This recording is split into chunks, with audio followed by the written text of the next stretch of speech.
أعوذ بالله من الشيطان الرجيم بسم الله الرحمن الرحيم ومن يرد الله فتنته فلن تملك له من الله شيئا أولئك الذين لم يرد الله أن يطهر قلوبهم صدق الله مولانا العلي العظيم. സ്നേഹാദരണീയരായ നമ്മുടെ ഈ അനുഗ്രഹീത ചടങ്ങിന്റെ അധ്യക്ഷപദം അലങ്കരിക്കുന്ന ഉസ്താദ് CKM സാദിഖ് മുസ്ലിയാർ അവർകളെ, സമസ്ത കേരള ജമിയത്തുൽ ഉലമയുടെ ബഹുമാന്യനായ ഉപാധ്യക്ഷൻ AP മുഹമ്മദ് മുസ്ലിയാർ അവർകളെ, സമസ്ത കേരള ജമിയത്തുൽ ഉലമയുടെയും ഇസ്ലാമിക വിദ്യാഭ്യാസ ബോർഡിന്റെയും കാര്യദർശി ബഹുമാനപ്പെട്ട കോട്ടമല ബാപ്പു മുസ്ലിയാർ, നമ്മുടെ ഈ വേദിയിൽ ആസനസ്ഥനായ ബഹുമാനപ്പെട്ട നമ്മുടെ സ്ഥാനാർത്ഥി, നമ്മുടെ MLA അഭിനന്ദനായ സുഹൃത്ത് N ഷംസുദ്ദീൻ അവർകളെ, അഭിനന്ദനായ സാബിഖ് അലി ശിഹാബ് തങ്ങൾ, എൻ്റെ സുഹൃത്ത് നാസർ ഫൈസി, KK തങ്ങൾ തുടങ്ങി തൊയ്യബ് ഫൈസി, ജബ്ബാർ ഹാജി, അതുപോലെ മരക്കാർ മൗലവി, ഞാൻ പേരെടുത്ത് പറയേണ്ട ഒരുപാട് ആളുകൾ, ബഹുമാനപ്പെട്ട ബഷീർ സാഹിബ് അടക്കം, അലി ഫൈസി കൊളപ്പറമ്പ്, മൊഹമ്മദ് ഫൈസി, ഒട്ടനവധി ആളുകൾ. ഞാൻ സമയത്തിൻ്റെ ദൈർഘ്യം കുറക്കുന്നതിന് വേണ്ടി എല്ലാവരെയും അഭിസംബോധന ചെയ്തതായി കണക്കാക്കണമെന്ന് വളരെ വിനയപൂർവ്വം അഭ്യർത്ഥിക്കുകയാണ്. സമസ്ത കേരള ജംഇയ്യത്തുൽ ഉലമയുടെ പോഷക ഘടകമായ സമസ്ത കേരള സുന്നി വിദ്യാർത്ഥി ഫെഡറേഷൻ സംഘടിപ്പിച്ച ഈ വിശദീകരണ യോഗത്തിന്റെ പശ്ചാത്തലവും ആ വിശദീകരണ സമ്മേളനത്തിന്റെ പ്രാധാന്യതയും ഒക്കെ ഉൾക്കൊണ്ടുകൊണ്ടാണ് ഇത്രയും ആളുകൾ ഇവിടെ സംഘടിച്ചിരിക്കുന്നത് എന്ന് ഞാൻ മനസ്സിലാക്കുന്നു. അതുകൊണ്ട് തന്നെ വളരെ വിശദമായി ഈ കാര്യങ്ങൾ ചർച്ച ചെയ്യേണ്ടാത്ത വിധം നിങ്ങൾ ബോധവാന്മാരായതുകൊണ്ട് വളരെ പ്രധാനപ്പെട്ട ചില കാര്യങ്ങൾ മാത്രം ഈ സന്ദർഭത്തിൽ എടുത്തു ധരിക്കാനാണ് ഞാൻ എൻ്റെ സമയം ഉപയോഗപ്പെടുത്തുന്നത്. അല്ലാഹു സുബ്ഹാനഹു വ തആല നമ്മുടെ പ്രവർത്തനങ്ങളൊക്കെ സൽക്കർമ്മങ്ങളായി സ്വീകരിക്കുമാറാവട്ടെ. നിങ്ങൾക്കൊക്കെ അറിയാവുന്നത് പോലെ സമസ്ത കേരള ജംഇയ്യത്തുൽ ഉലമ ഒരു ആത്മീയ മതസംഘടനയാണ്. രാഷ്ട്രീയ രംഗത്ത് സമസ്ത കേരള ജംഇയ്യത്തുൽ ഉലമ സംഘടനാപരമായി ഇന്ന പാർട്ടി ജയിക്കണമെന്നോ ഇന്ന പാർട്ടി പരാജയപ്പെടണമെന്നോ ആഹ്വാനം ചെയ്യാനോ പ്രവർത്തിക്കാനോ ഇന്നേ വരെ മുന്നോട്ട് വന്ന ചരിത്രമില്ല. സമസ്തയുടെ ഗതകാല ചരിത്രം മുഴുവൻ നമ്മൾ പരിശോധിച്ചാൽ കാണുന്നത് അതിൻ്റെ രാഷ്ട്രീയ നയം വളരെ വ്യക്തമായി മഹത്തുക്കൾ പൂർവ്വകാലത്ത് പ്രഖ്യാപിച്ചതുപോലെ തന്നെയാണ് മുന്നോട്ട് പോയിട്ടുള്ളത്. വ്യക്തികൾക്ക് രാഷ്ട്രീയമാകാം, സംഘടനയ്ക്ക് രാഷ്ട്രീയമില്ല. വ്യക്തികളെ സംബന്ധിച്ചിടത്തോളം അവർ ഏത് രാഷ്ട്രീയ പാർട്ടിയിൽ പ്രവർത്തിക്കുന്നതിനും സമസ്ത എതിരല്ല. മതവിരുദ്ധ പ്രവർത്തനം നടത്താതെ രാഷ്ട്രീയ പ്രവർത്തനം നടത്താൻ സമസ്ത അതിൻ്റെ അണികൾക്കൊക്കെ അവസരം കൊടുത്തിട്ടുണ്ട്. കാരണം ഇന്ത്യ ഒരു ജനാധിപത്യ രാജ്യമായതുകൊണ്ട് രാഷ്ട്രീയ പ്രവർത്തനം നടത്താതെ ഇന്ത്യയിൽ അവകാശങ്ങളും അധികാരങ്ങളും സംരക്ഷിക്കാൻ ആകില്ല എന്ന ബോധം സമസ്തയുടെ ആലിമ്യങ്ങൾക്കുള്ളത് കൊണ്ടാണ് രാഷ്ട്രീയ പ്രവർത്തനം നിരോധിക്കാതെ പ്രവർത്തകർക്ക് അതിനുള്ള അവസരം വ്യക്തിപരമായി കൊടുത്തുകൊണ്ട് സംഘടനാപരമായി വേണ്ട എന്ന നയം സമസ്ത സ്വീകരിച്ചത്. അതുകൊണ്ട് തന്നെ ഇന്ന് വരെ സമസ്ത കേരള ജംഇയ്യത്തുൽ ഉലമ ഇന്ന പാർട്ടിയാണ് എന്ന് ആരും ഒരു ആരോപണം ഉന്നയിച്ചിട്ടില്ല. ഇടക്കാലത്ത് സമസ്തയിൽ വിഭാഗീയത ഉണ്ടാക്കാൻ ശ്രമിച്ച ആളുകൾ ഒഴികെ. അവരെക്കുറിച്ചാണ് നമ്മളെ സംബന്ധിച്ചിടത്തോളം ഇവിടെ പരാമർശിക്കാൻ ഏറ്റവും കൂടുതലുള്ളത്. എങ്കിലും ആമുഖമായി ചില കാര്യങ്ങൾ അടിസ്ഥാനപരമായി തന്നെ പറയാൻ ഞാൻ ആഗ്രഹിക്കുന്നു. നമ്മൾ ഈ നടത്തുന്ന പൊതുയോഗത്തിൽ ശ്രദ്ധേയമായ കാര്യമായി നമ്മളത് കാണുകയുമാണ്. കേരളത്തെ സംബന്ധിച്ചിടത്തോളം വളരെ ഗൗരവതരമായൊരു സൂചന നൽകിക്കൊണ്ടാണ് ഈ തെരഞ്ഞെടുപ്പ് അവസാനിച്ചത്. കേരളത്തിൽ BJP അക്കൗണ്ട് തുറക്കുകയും അതോടൊപ്പം 7 നിയോജക മണ്ഡലങ്ങളിൽ BJP ഫാസിസ്റ്റ് ശക്തികൾ 2ാം സ്ഥാനത്തേക്ക് കുതിച്ചുയരുകയും ചെയ്തിട്ടുണ്ട്. ഇത് നമ്മൾ ശ്രദ്ധിക്കേണ്ട ഏറ്റവും പ്രധാനപ്പെട്ട ഒരു കാര്യമാണ്. ഞാൻ വിഷയത്തിലേക്ക് തന്നെയാണ് കടന്നു വരുന്നത്. നേമം നിയോജക മണ്ഡലത്തിൽ BJPയുടെ സ്ഥാനാർത്ഥി വിജയിക്കുകയും കേരളത്തിലെ പ്രധാനപ്പെട്ട സ്ഥലങ്ങളായ മലമ്പുഴ, മഞ്ചേശ്വരം, കാസർഗോഡ്, പാലക്കാട്, കഴക്കൂട്ടം, വട്ടിയൂർക്കാവ്, ചാത്തന്നൂര് ഈ 7 നിയമസഭാ നിയോജക മണ്ഡലങ്ങളിൽ BJP 2ാം സ്ഥാനത്തേക്ക് ഉയർന്നു വരികയും ചെയ്തു. ഇവിടെ നമ്മൾ ഒരു കൊടുങ്കാറ്റ് ആഞ്ഞു വീശിയതുപോലെ ഇടതുപക്ഷത്തിന്റെ ഒരു തരംഗത്തെ നമ്മൾ കണ്ടു. ആ തരംഗം ഇവിടെ ആഞ്ഞു വീശിയത് ഇടതുപക്ഷത്തിന്റെ മഹിമ കൊണ്ടോ ഇവിടെ ഭരിച്ചിരുന്ന കക്ഷികളുടെ പ്രവർത്തനത്തിലെ പരാജയം കൊണ്ടോ വികസനത്തിന്റെ കുറവ് കൊണ്ടോ ആയിരുന്നില്ല. മറിച്ച് ഈ തരംഗത്തിന്റെ ആഞ്ഞു വീശലിന്റെ അടിസ്ഥാനപരമായ കാരണം ഫാസിസ്റ്റ് ശക്തികൾ നമ്മുടെ രാജ്യത്ത് കേന്ദ്രഭരണം പിടിച്ചെടുത്തതുപോലെ കേരളത്തിലും അവർ മുന്നേറുന്നുവോ, അങ്ങനെ വരുന്നുവെങ്കിൽ അതിനെ തടുക്കേണ്ടത് അനിവാര്യമാണ് എന്ന ഒരു തിരിച്ചറിവായിരുന്നു കേരളത്തിലെ ജനങ്ങളെ പ്രകടിപ്പിച്ചത് എന്നാണ് കൃത്യമായി രാഷ്ട്രീയം നിരീക്ഷിക്കുന്ന ആളുകൾക്ക് ബോധ്യമാകുന്നത്. നരേന്ദ്രമോദി 3 തവണ കേരളത്തിൽ വന്നു. അമിത്ഷാ തെരഞ്ഞെടുപ്പിന് നേതൃത്വം കൊടുത്തുകൊണ്ട് നമ്മുടെ കേരളത്തിൽ വന്നു. കേരളം സോമാലിയായി എന്ന് വരെ നമ്മുടെ പ്രധാനമന്ത്രി ഇവിടെ വന്ന് പ്രഖ്യാപിച്ചുകൊണ്ട് ഭരണകൂടത്തെ അപഹസിച്ചു. അതിന്റെയൊക്കെ സൂചന നമ്മുടെ രാജ്യത്ത് കേരളത്തിൽ ഫാസിസ്റ്റുകൾക്ക് പിടിമുറിക്കണം എന്നതായിരുന്നു. അതായിരുന്നു അവരുടെ അജണ്ടയും അവരുടെ സ്വപ്നവും അതായിരുന്നു. എന്നാൽ വികസനത്തിന്റെ കാര്യത്തിൽ കഴിഞ്ഞ ഗവൺമെന്റ് വളരെ മനോഹരമായി കാര്യങ്ങൾ ചെയ്തു എന്ന് അവർക്കും അറിയാം. 5 വർഷം ഭരിച്ചൊരു ഗവൺമെന്റിനെ സംബന്ധിച്ചിടത്തോളം, ഞാൻ രാഷ്ട്രീയമായിട്ടല്ല പൊതുവെ വിലയിരുത്തണമല്ലോ നമ്മൾ കാര്യങ്ങൾ, മണ്ണാർക്കാട്ടെ വിജയം വികസനത്തിന്റെ വിജയമാണ് എന്ന് നാളെ തെറ്റിദ്ധരിക്കും, അല്ലെങ്കിൽ തെറ്റിദ്ധരിപ്പിക്കും.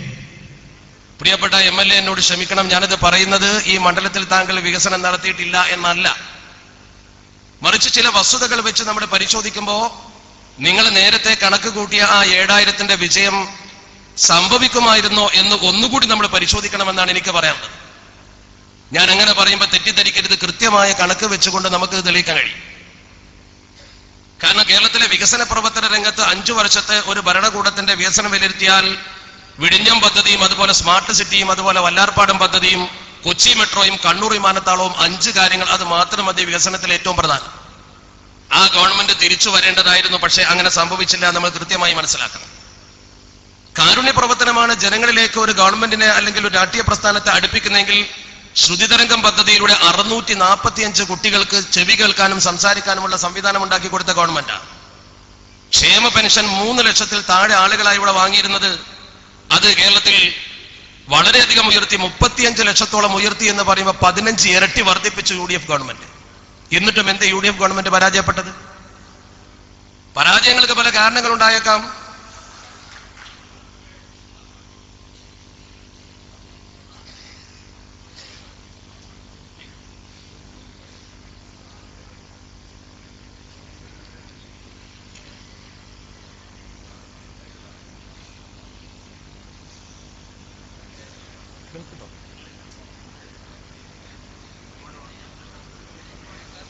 എല്ലാരും കൂടെ സംസാരിക്കുന്നതിനേക്കാന്നല്ല ഞാൻ സംസാരിക്കല്ലേ? അവർ പറഞ്ഞ് കേൾക്കുന്നില്ല, അവരുടെ നിർദ്ദേശപ്രകാരം ഞാൻ പ്രസംഗിക്കാം. ചുരുക്കത്തിൽ കേരളത്തിൽ 300 രൂപ ക്ഷേമ പെൻഷൻ വാങ്ങിയിരുന്ന ആളുകൾക്ക് അത് 1200 രൂപയാക്കി മാറ്റി കൊടുത്തില്ലേ ഗവൺമെന്റ്?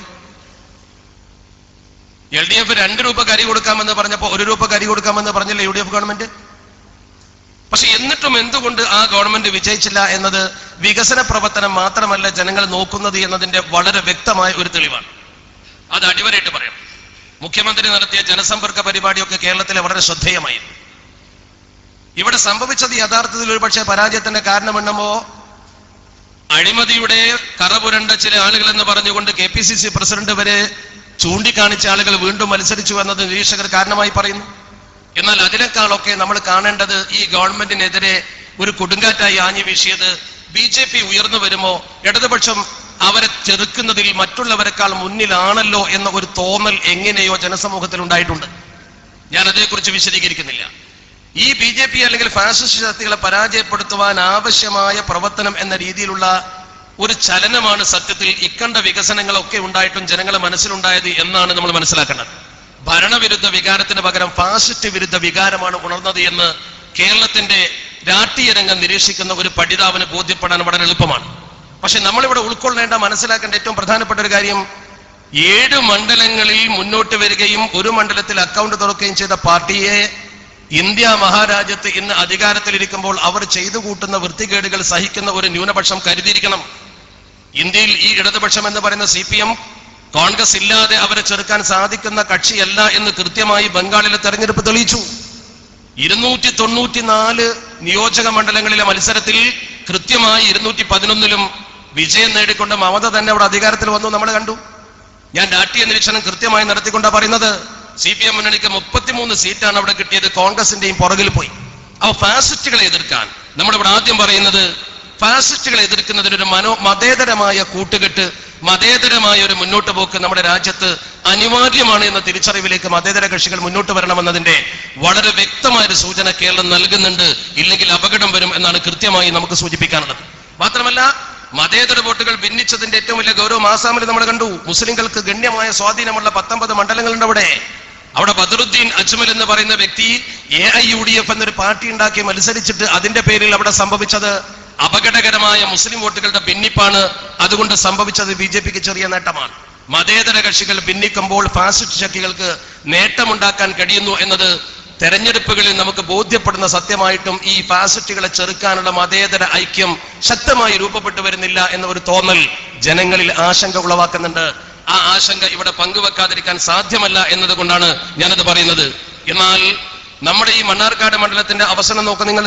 മണ്ണാർക്കാട് നിയോജക മണ്ഡലത്തിൽ അതിശക്തമായ വികസന പ്രവർത്തനം നടത്തിയിട്ടുണ്ട്. എനിക്കറിയാം, ഇവിടേക്ക് കടന്നു വരുമ്പോൾ നമ്മളൊക്കെ പലപ്പോഴും ബ്ലോക്കായ അതിപ്രധാനമായ ഒരു സ്ഥലമാണ് ഈ കുന്തിപ്പുഴ പാലം. തന്റെ ആസ്തി ഫണ്ടിൽ നിന്ന് 9 കോടി രൂപ ചെലവഴിച്ചുകൊണ്ട് വളരെ മനോഹരമായി ആ പാലം നിർമ്മിച്ചു എന്നത് ഈ പ്രദേശത്തുകാർക്ക്, മണ്ണാർക്കാട്ടുകാർക്ക്, ഞങ്ങൾ ഇതിൽ സഞ്ചരിക്കുന്ന ആളുകൾക്കൊക്കെ വലിയ ആശ്വാസമായി. ആ വികസനത്തെ സമൂഹം അംഗീകരിക്കും, സ്വാഭാവികമാണ്. അട്ടപ്പാടിയിൽ ഗവൺമെന്റ് കോളേജ് വന്നു.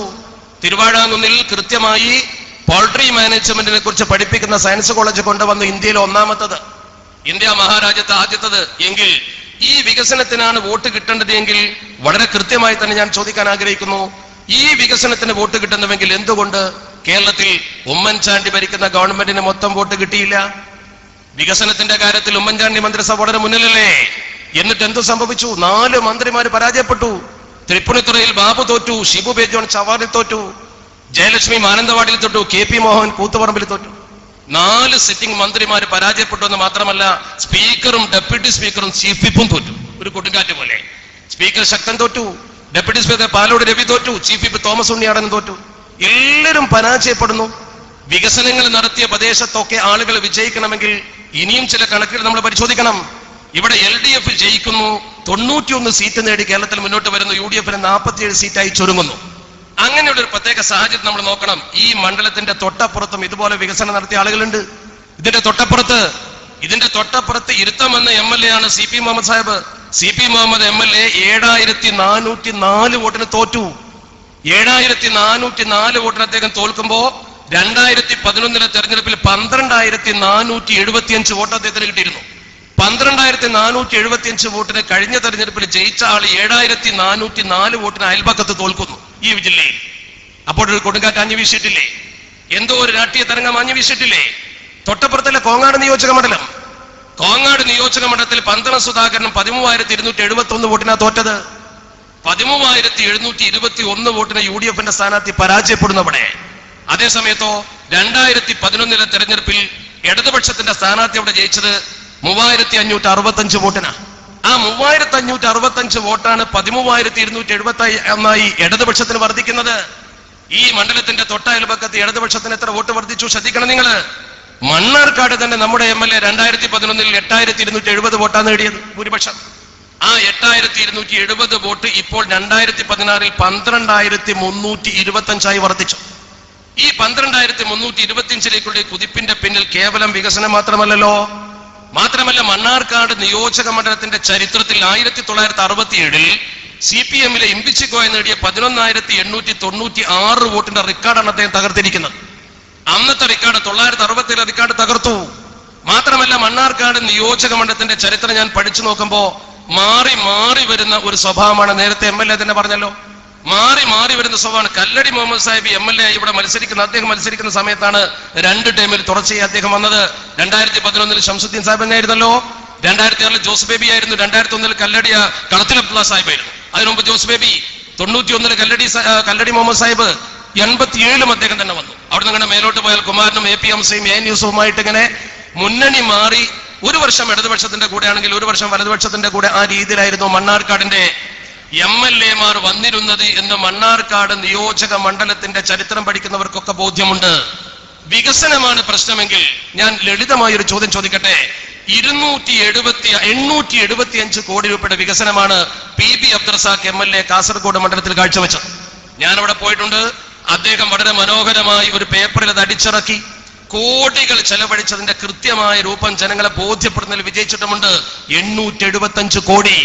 ആ 875 കോടിയുടെ വികസനം നടത്തിയ PB അബ്ദുറസാഖ് MLA 89 വോട്ടിനാണ് ജയിച്ചത്. വെറും 89 വോട്ടിന്. 2011 തെരഞ്ഞെടുപ്പിൽ അദ്ദേഹത്തിന് 5828 വോട്ടിന്റെ ലീഡുണ്ട്. 5828 വോട്ടിന്റെ ലീഡാണ് 89ലേക്ക് കൂപ്പുകുത്തിയത്. എന്താ കാരണം? വികസനത്തിന്റെ കുറവായിരുന്നില്ല. വികസനത്തിന്റെ കുറവല്ല, കേരളം മുഴുക്കെ എന്തോ ഒരു കാറ്റാഞ്ഞു വീശിയിട്ടുണ്ട്. 650 കോടി രൂപയുടെ വികസനമാണ് അബ്ദുറഹിമാൻ രണ്ടത്താണി നടത്തിയത്. ബഹുമാന്യനായ എന്റെ സുഹൃത്ത് ശംസുദ്ദീൻ ഇവിടെ പാലം കൊണ്ടുവന്നിട്ടുണ്ടെങ്കിൽ അതിനേക്കാൾ പ്രയാസപ്പെട്ട സ്ഥലത്ത് നല്ലൊരു മേൽപ്പാലം കൊണ്ടുവന്നിട്ടുണ്ട് അബ്ദുറഹിമാൻ രണ്ടത്താണി. മണ്ണാർക്കാട് അട്ടപ്പാടിയിൽ കോളേജ് കൊണ്ടുവന്നിട്ടുണ്ടെങ്കിൽ താനൂരിലെ തീരദേശത്ത് ഗവൺമെന്റ് കോളേജ് കൊണ്ടുവന്നിട്ടുണ്ട് അബ്ദുറഹിമാൻ രണ്ടത്താണി. ഓട്ടുപുറത്ത് ടൂറിസം പദ്ധതി നടപ്പാക്കിയിട്ടുണ്ട്. വളരെ മനോഹരമായ വികസന പ്രവർത്തനത്തിൽ ചുക്കാൻ പിടിച്ച അബ്ദുറഹിമാൻ രണ്ടത്താണി വി അബ്ദുറഹിമാനോട് 4918 വോട്ടിന് തോറ്റു. ഈ 4918 വോട്ടിന് ബഹുമാന്യനായ വി അബ്ദുറഹിമാൻ ജയിക്കുമ്പോ 2011 ബഹുമാന്യനായ സുഹൃത്ത് അബ്ദുറഹിമാൻ രണ്ടത്താണി 9433 വോട്ടിന് ജയിച്ച സ്ഥലമാണത്. 9433 വോട്ടിന് അബ്ദുറഹിമാൻ രണ്ടത്താണി ജയിച്ച സ്ഥലത്ത് 4918 വോട്ടിന് തോൽക്കുന്നു. പാലമുണ്ടാക്കി, അവിടെ കോളേജ് ഉണ്ടാക്കി, ആ പ്രദേശത്ത് തീരദേശ പദ്ധതികൾ നടപ്പാക്കി. അവിടുത്തെ ടോയ്ലറ്റിന് വേണ്ടി അപേക്ഷ കൊടുക്കാൻ ആളുകളോട് ആവശ്യപ്പെട്ടാൽ തീരദേശത്ത് ഇനി അപേക്ഷകരില്ല. അത്രമാത്രം വികസന പ്രവർത്തനം അവിടെ നടത്തിയെന്ന മണ്ഡലം സന്ദർശിച്ചപ്പോൾ എനിക്ക് ബോധ്യമായിട്ടുണ്ട്. എന്നിട്ട് പോലും അദ്ദേഹം എന്തുകൊണ്ട് പരാജയപ്പെട്ടു? പഠിക്കണം നിങ്ങൾ. ഇവിടെ കൃത്യമായി മനസ്സിലാക്കണം, നമ്മുടെ മണ്ണാർക്കാട് പാലം അല്ലെങ്കിൽ ഈ കുന്തിപ്പുഴ പാലം പ്രധാനമാണ്. അതിനേക്കാൾ പ്രധാനമാണ് ഞങ്ങളെ സംബന്ധിച്ചിടത്തോളം അങ്ങാടിപ്പുറത്ത് വന്ന പാലം. ആ പാലത്തിന് നേതൃത്വം കൊടുത്ത കേരളത്തിന്റെ വികസന വകുപ്പിൽ നേതൃത്വം കൊടുത്ത മന്ത്രി മഞ്ഞളാങ്കളിയായി 573 വോട്ടിനാണ് രക്ഷപ്പെട്ടത്. 573 വോട്ടിന് ഒരു കൊടുങ്കാറ്റ് വീശിയിട്ടുണ്ട്, ഒരു തരംഗം വീശിയിട്ടുണ്ട്, ഫാസിസ്റ്റ് വിരുദ്ധ തരംഗം അലയടിച്ച് വീശിയിട്ടുണ്ട്. ഞങ്ങൾ സമ്മതിക്കുന്നു. ആ ഫാസിസ്റ്റ് തരംഗത്തിലും ബഹുമാന്യനായ ശംസുദ്ദീന് വിജയിക്കാൻ അവസരം കൊടുത്തത് കൃത്യമായ ആസൂത്രണത്തോടെ നമ്മുടെ സഹപ്രവർത്തകർ ആഞ്ഞടിച്ചത് കൊണ്ട് തന്നെയാണെന്ന് പറയാൻ കണക്കിന്റെ പിൻബലം വെച്ച് കളിക്കാൻ തയ്യാറുള്ളവർ വരട്ടെ, കൃത്യമായി ബോധ്യപ്പെടുത്തി കൊടുക്കാൻ തയ്യാറാണ് ഞങ്ങൾ. വികസനം മാത്രം പറയണ്ട, വികസനം കൊണ്ട് മാത്രമല്ല വിജയിച്ച്, ഇവിടെ കൃത്യമായി എണ്ണയിട്ട യന്ത്രം പോലെ സമത്വ കേരള ജംഇയ്യത്തുൽ കീഴ്ഘടകങ്ങൾ ഒന്ന് ഉണർന്ന് പ്രവർത്തിച്ചിട്ടുണ്ട്. ഞങ്ങൾ ഒന്ന് ഉണർന്നപ്പോൾ വന്ന ഈ കാറ്റ് ഒന്ന് ബോധ്യപ്പെട്ട് ഈ രീതിയിൽ മറ്റു മണ്ഡലങ്ങളിൽ ഇറങ്ങാൻ എന്റെ സുഹൃത്ത് നാസർ ഫൈസി പറഞ്ഞ പോലെ അവസരം കൊടുത്തിരുന്നുവെങ്കിൽ കാന്തപുരത്തെ ഭയപ്പെടുന്നവർക്ക് വിജയത്തിന്റെ സോപാനത്തിൽ ഏറാമായിരുന്നു എന്ന് കൃത്യമായി മനസ്സിലാക്കണം. അബ്ദുറഹിമാൻ രണ്ടത്താണിയെ തോൽപ്പിക്കണമെന്ന് അദ്ദേഹം ഒന്ന് പറഞ്ഞു കിട്ടിയാൽ മതിയായിരുന്നു എന്ന് അപ്പൊ താനൂർക്കാർ പറയുന്നു. ഒരു പ്രഖ്യാപനം അദ്ദേഹം നടത്തിയിരുന്നുവെങ്കിൽ അബ്ദുറഹിമാൻ രണ്ടത്താണി സാമാജികനായി മാറുമായിരുന്നു. നിങ്ങൾ നോക്കണം, എന്റെ പ്രിയപ്പെട്ട സുഹൃത്ത് മമ്മൂട്ടി MLA, നിങ്ങൾക്കറിയാം സി മമ്മൂട്ടിയെ, 12,000 കുടുംബങ്ങൾക്കാണ് മുഖ്യമന്ത്രിയുടെ ഫണ്ടിൽ നിന്ന് സഹായം എത്തിച്ചു കൊടുത്തത്. മമ്മൂട്ടി സാഹിബ് എന്നോട് നേരിട്ട് പറഞ്ഞു, അദ്ദേഹത്തിന്റെ ഒരു തെരഞ്ഞെടുപ്പ് കൺവെൻഷനിൽ ഞാൻ പോയപ്പോൾ നേരിട്ട് എന്നോട് പറഞ്ഞു, മുഖ്യമന്ത്രിയുടെ ഫണ്ടിൽ നിന്ന് ഏറ്റവും കൂടുതൽ ഫണ്ട് വാങ്ങി ഇവിടെ സാധുക്കൾ കൊടുത്തത് ഞാനാണ്. ഞാനിത് പഠിച്ച് കൃത്യമായി മുഖ്യമന്ത്രി ആ മണ്ഡലത്തിൽ വന്ന് അത് അങ്ങനെ തന്നെ പറയുകയും ചെയ്യും. ഞാൻ അദ്ദേഹത്തോട് ചോദിച്ചു, ഇത്രമാത്രം നിങ്ങൾ കൊണ്ടു ചെല്ലുന്നതൊക്കെ മുഖ്യമന്ത്രി എങ്ങനെ അംഗീകരിച്ചത്? മമ്മൂട്ടി സാഹിബ് ജീവിച്ചിരിപ്പുണ്ടല്ലോ, അദ്ദേഹം എന്നോട് പറഞ്ഞു, ഞാൻ കൊണ്ടുതന്ന എല്ലാ പേപ്പറും മുഖ്യമന്ത്രി ഒപ്പിട്ട് തരും, സാധുക്കൾക്ക് വേണ്ടി ഞാൻ അപേക്ഷിക്കുന്ന സകല ഫണ്ടും എനിക്ക് കിട്ടും. അദ്ദേഹം എന്നോട് മനസ്സ് തുറന്ന് പറഞ്ഞു, ഞാൻ എന്റെ MLA ക്വാർട്ടേഴ്സിൽ നിന്നും മുഖ്യമന്ത്രിയുടെ മുമ്പിലേക്ക് ഒരു അപേക്ഷയുമായി പോകുമ്പോ 2 റക്അത്ത് നിസ്കരിച്ച് ദുആ ചെയ്തിട്ടല്ലാതെ ഒരു അപേക്ഷാ പേപ്പർ ഞാൻ കൊണ്ടുപോയിട്ടില്ല. സി മമ്മൂട്ടി എന്നോട് പറഞ്ഞ വാക്കാ, അതൊരു അഭിനന്ദനീയമായ വാക്കാണല്ലോ. ആ സി മമ്മൂട്ടി അത്രയൊക്കെ കഷ്ടപ്പെട്ട് മുന്നോട്ട് പോയിട്ട് അദ്ദേഹത്തിന് ഇത്തവണ കിട്ടിയ ഭൂരിപക്ഷം 7061 വോട്ടേ ഭൂരിപക്ഷം കിട്ടിയുള്ളൂ. 2011 23,566 വോട്ടാ ഭൂരിപക്ഷം. 23,566 വോട്ടിന്റെ ഭൂരിപക്ഷമാണ് 7061 വന്നത്. ശംസുദ്ദീൻ സാഹിബ് മനസ്സിലാക്കാഞ്ഞിട്ടല്ല ഞാൻ പറയുന്നത്, ഇവിടെ മനസ്സിലാക്കാത്ത ചില ആളുകൾ നാളെ പറയും, അവരോടാ പറയുന്നത്. ഈ രീതിയിൽ വോട്ട് കുറയുന്ന പ്രഖ്യാപനങ്ങളും പ്രവർത്തനങ്ങളും പല സ്ഥലത്തും നടക്കുമ്പോ ഈ മണ്ഡലത്തിൽ മാത്രം ഈ വോട്ട് എങ്ങനെ വർദ്ധിച്ചു, വിജയിച്ചു എന്ന് മാത്രമല്ലല്ലോ, എന്തുകൊണ്ട് ഇത്രമാത്രം വോട്ടുകൾ മുന്നോട്ട് പോയി എന്നാണ് പഠിക്കേണ്ടത്. ഇവിടെ സത്യത്തിൽ നമ്മൾ മനസ്സിലാക്കേണ്ട ഒരു കാര്യം, ഈ വിഭാഗത്തെ സംബന്ധിച്ചിടത്തോളം നമുക്ക് കൃത്യമായി അറിയാം, അവർ ഇക്കാലം അത്രയും ചെയ്തിരുന്ന അബദ്ധവശാലോ സുബദ്ധവശാലോ എന്തോ ആകട്ടെ, അള്ളാഹുവിന്റെ തൗഫീഖോടുകൂടി പരസ്യമായി അദ്ദേഹം മണ്ണാർക്കാട്ടെ ശംസുവിനെ തോൽപ്പിക്കണം എന്ന് പറഞ്ഞു. ഒരു പക്ഷേ ഞാൻ മനസ്സിലാക്കുന്നത് ശംസുദ്ദീൻ സാഹിബ് പറഞ്ഞ പോലെ തന്നെ മഹാനായ റഈസുൽ മുഹഖിഖീൻ കണ്ണിയത്ത് അഹമ്മദ് മുസ്ലിയാർ നവ്വറല്ലാഹു മർക്കദഹ്, ആ മഹാനുഭാവന്റെ ഖബറിടം അല്ലാഹു വിശാലമാക്കി കൊടുക്കുമാറാവട്ടെ. അദ്ദേഹത്തിന്റെ മഹത്തായ ഒരു പ്രഖ്യാപനമുണ്ട്, സമത്വക്കെതിരെ കേസ് കൊടുത്തവരെ അല്ലാഹു മുഖം കെടുത്തട്ടെ. അദ്ദേഹം പറഞ്ഞ വാക്ക, അതിന് ആമീൻ പറഞ്ഞ ഒരു വലിയ നിര കോഴിക്കോട് മുതലക്കുളത്തും മലപ്പുറത്തും ഉണ്ടായിരുന്നു. ആ വാക്ക് പുലരണ്ടേ? കണ്ണിയത്ത് പറഞ്ഞ വാക്ക് നോക്ക് നിങ്ങൾ. ഞാനൊക്കെ അന്നാണ് ഈ മുഖം കെടുത്തട്ടെ എന്നുള്ള വാക്ക് കേൾക്കുന്നത്. മാനം കെടുത്തട്ടെ എന്നല്ല കണ്ണിയത്ത് പറഞ്ഞ. എന്താ കാരണം? കണ്ണിയത്തിനറിയാം അവർക്ക് മാനമില്ല, പിന്നെ കടാലില്ലല്ലോ, പിന്നെ ആകെയുള്ളത് മുഖമാണ്. അത് കെട്ടില്ലേ, ഇതിലപ്പുറം എന്താ? മുഖത്ത് നോക്കാൻ പറ്റുമോ?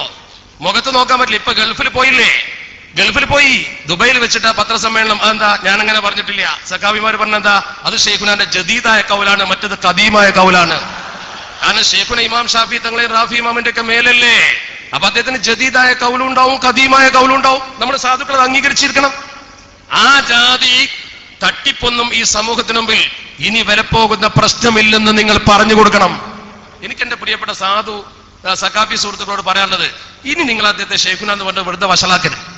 അല്ലെങ്കിൽ തന്നെ അതിന് യോഗ്യനല്ലാത്ത ഒരാളാണ് എന്ന് മാനുമുസ്ലിം പറയാണ്ടായിരുന്നു.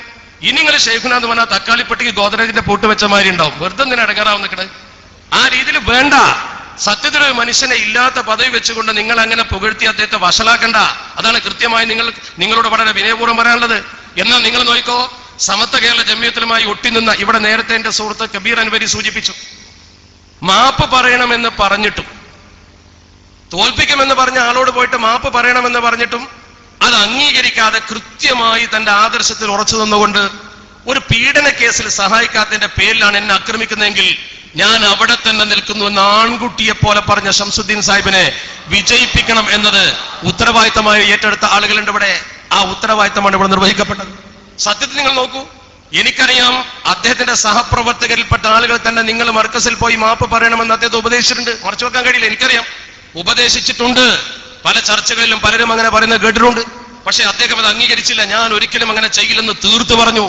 സമത്വ കേരള ജമിയത്തുമായി ബറക്കത്തുള്ള സംഘടനയുമായി ഒട്ടിനിന്നു. അതാണ് അതിന്റെ പ്രത്യേകത. അങ്ങനെ ഒട്ടിനിന്നവർക്കൊക്കെ ഗുണം കിട്ടിയിട്ടുണ്ട്. ഇപ്പൊ പൂർണ്ണമായി മുജാഹിദ് കുടുംബത്തിൽ ജനിച്ച ആളാണ് P K Basheer. P K Basheer Samatva Kerala ജമിയത്തിനുമായി Alappuzha സമ്മേളനത്തിൽ വന്നു. സമ്മേളനത്തിൽ വെച്ചൊരു പ്രസംഗമൊക്കെ നടത്തി. ഇതിനെതിരെ അദ്ദേഹത്തിനെതിരെ വാട്സപ്പിൽ നല്ല പ്രചരണം നടത്തി. ആ പ്രചരണം നടത്തി പി കെ ബഷീർ സമത്വയുമായുള്ള ബന്ധം, അദ്ദേഹം ഏത് ആദർശക്കാരനാണെങ്കിലും സമത്വയുമായി നല്ല ബന്ധമാണ്. എത്രത്തോളം എന്ന് ചോദിച്ചാൽ മലപ്പുറം ജില്ലയിൽ ജബ്ബാറാജിക്കറിയാം, തച്ചെണ്ണയിൽ പ്രശ്നമുണ്ടായപ്പോ ആ പ്രശ്നത്തിലൊക്കെ ഇടപെട്ടുകൊണ്ട് ന്യായത്തിന്റെ പക്ഷത്ത്, സമത്വക്കാരെപ്പോഴും ന്യായത്തിന്റെ പക്ഷത്തെ ഉണ്ടാവാറുള്ളൂ. അവരെ സ്ഥാപനം നമ്മൾ കയ്യേറാൻ പോകാറില്ല. കണക്ക് ചോദിച്ചപ്പോൾ വഖഫ് ബോർഡിന്റെ ഉദ്യോഗസ്ഥനെ കയ്യേറ്റം ചെയ്തതിന്റെ പേരിൽ ഉണ്ടായ പ്രശ്നം അവരുണ്ടാക്കിയതാ. ആ പ്രശ്നത്തിൽ MLA വളരെ കൃത്യമായി തന്റെ നയം പ്രകടിപ്പിച്ചുകൊണ്ട്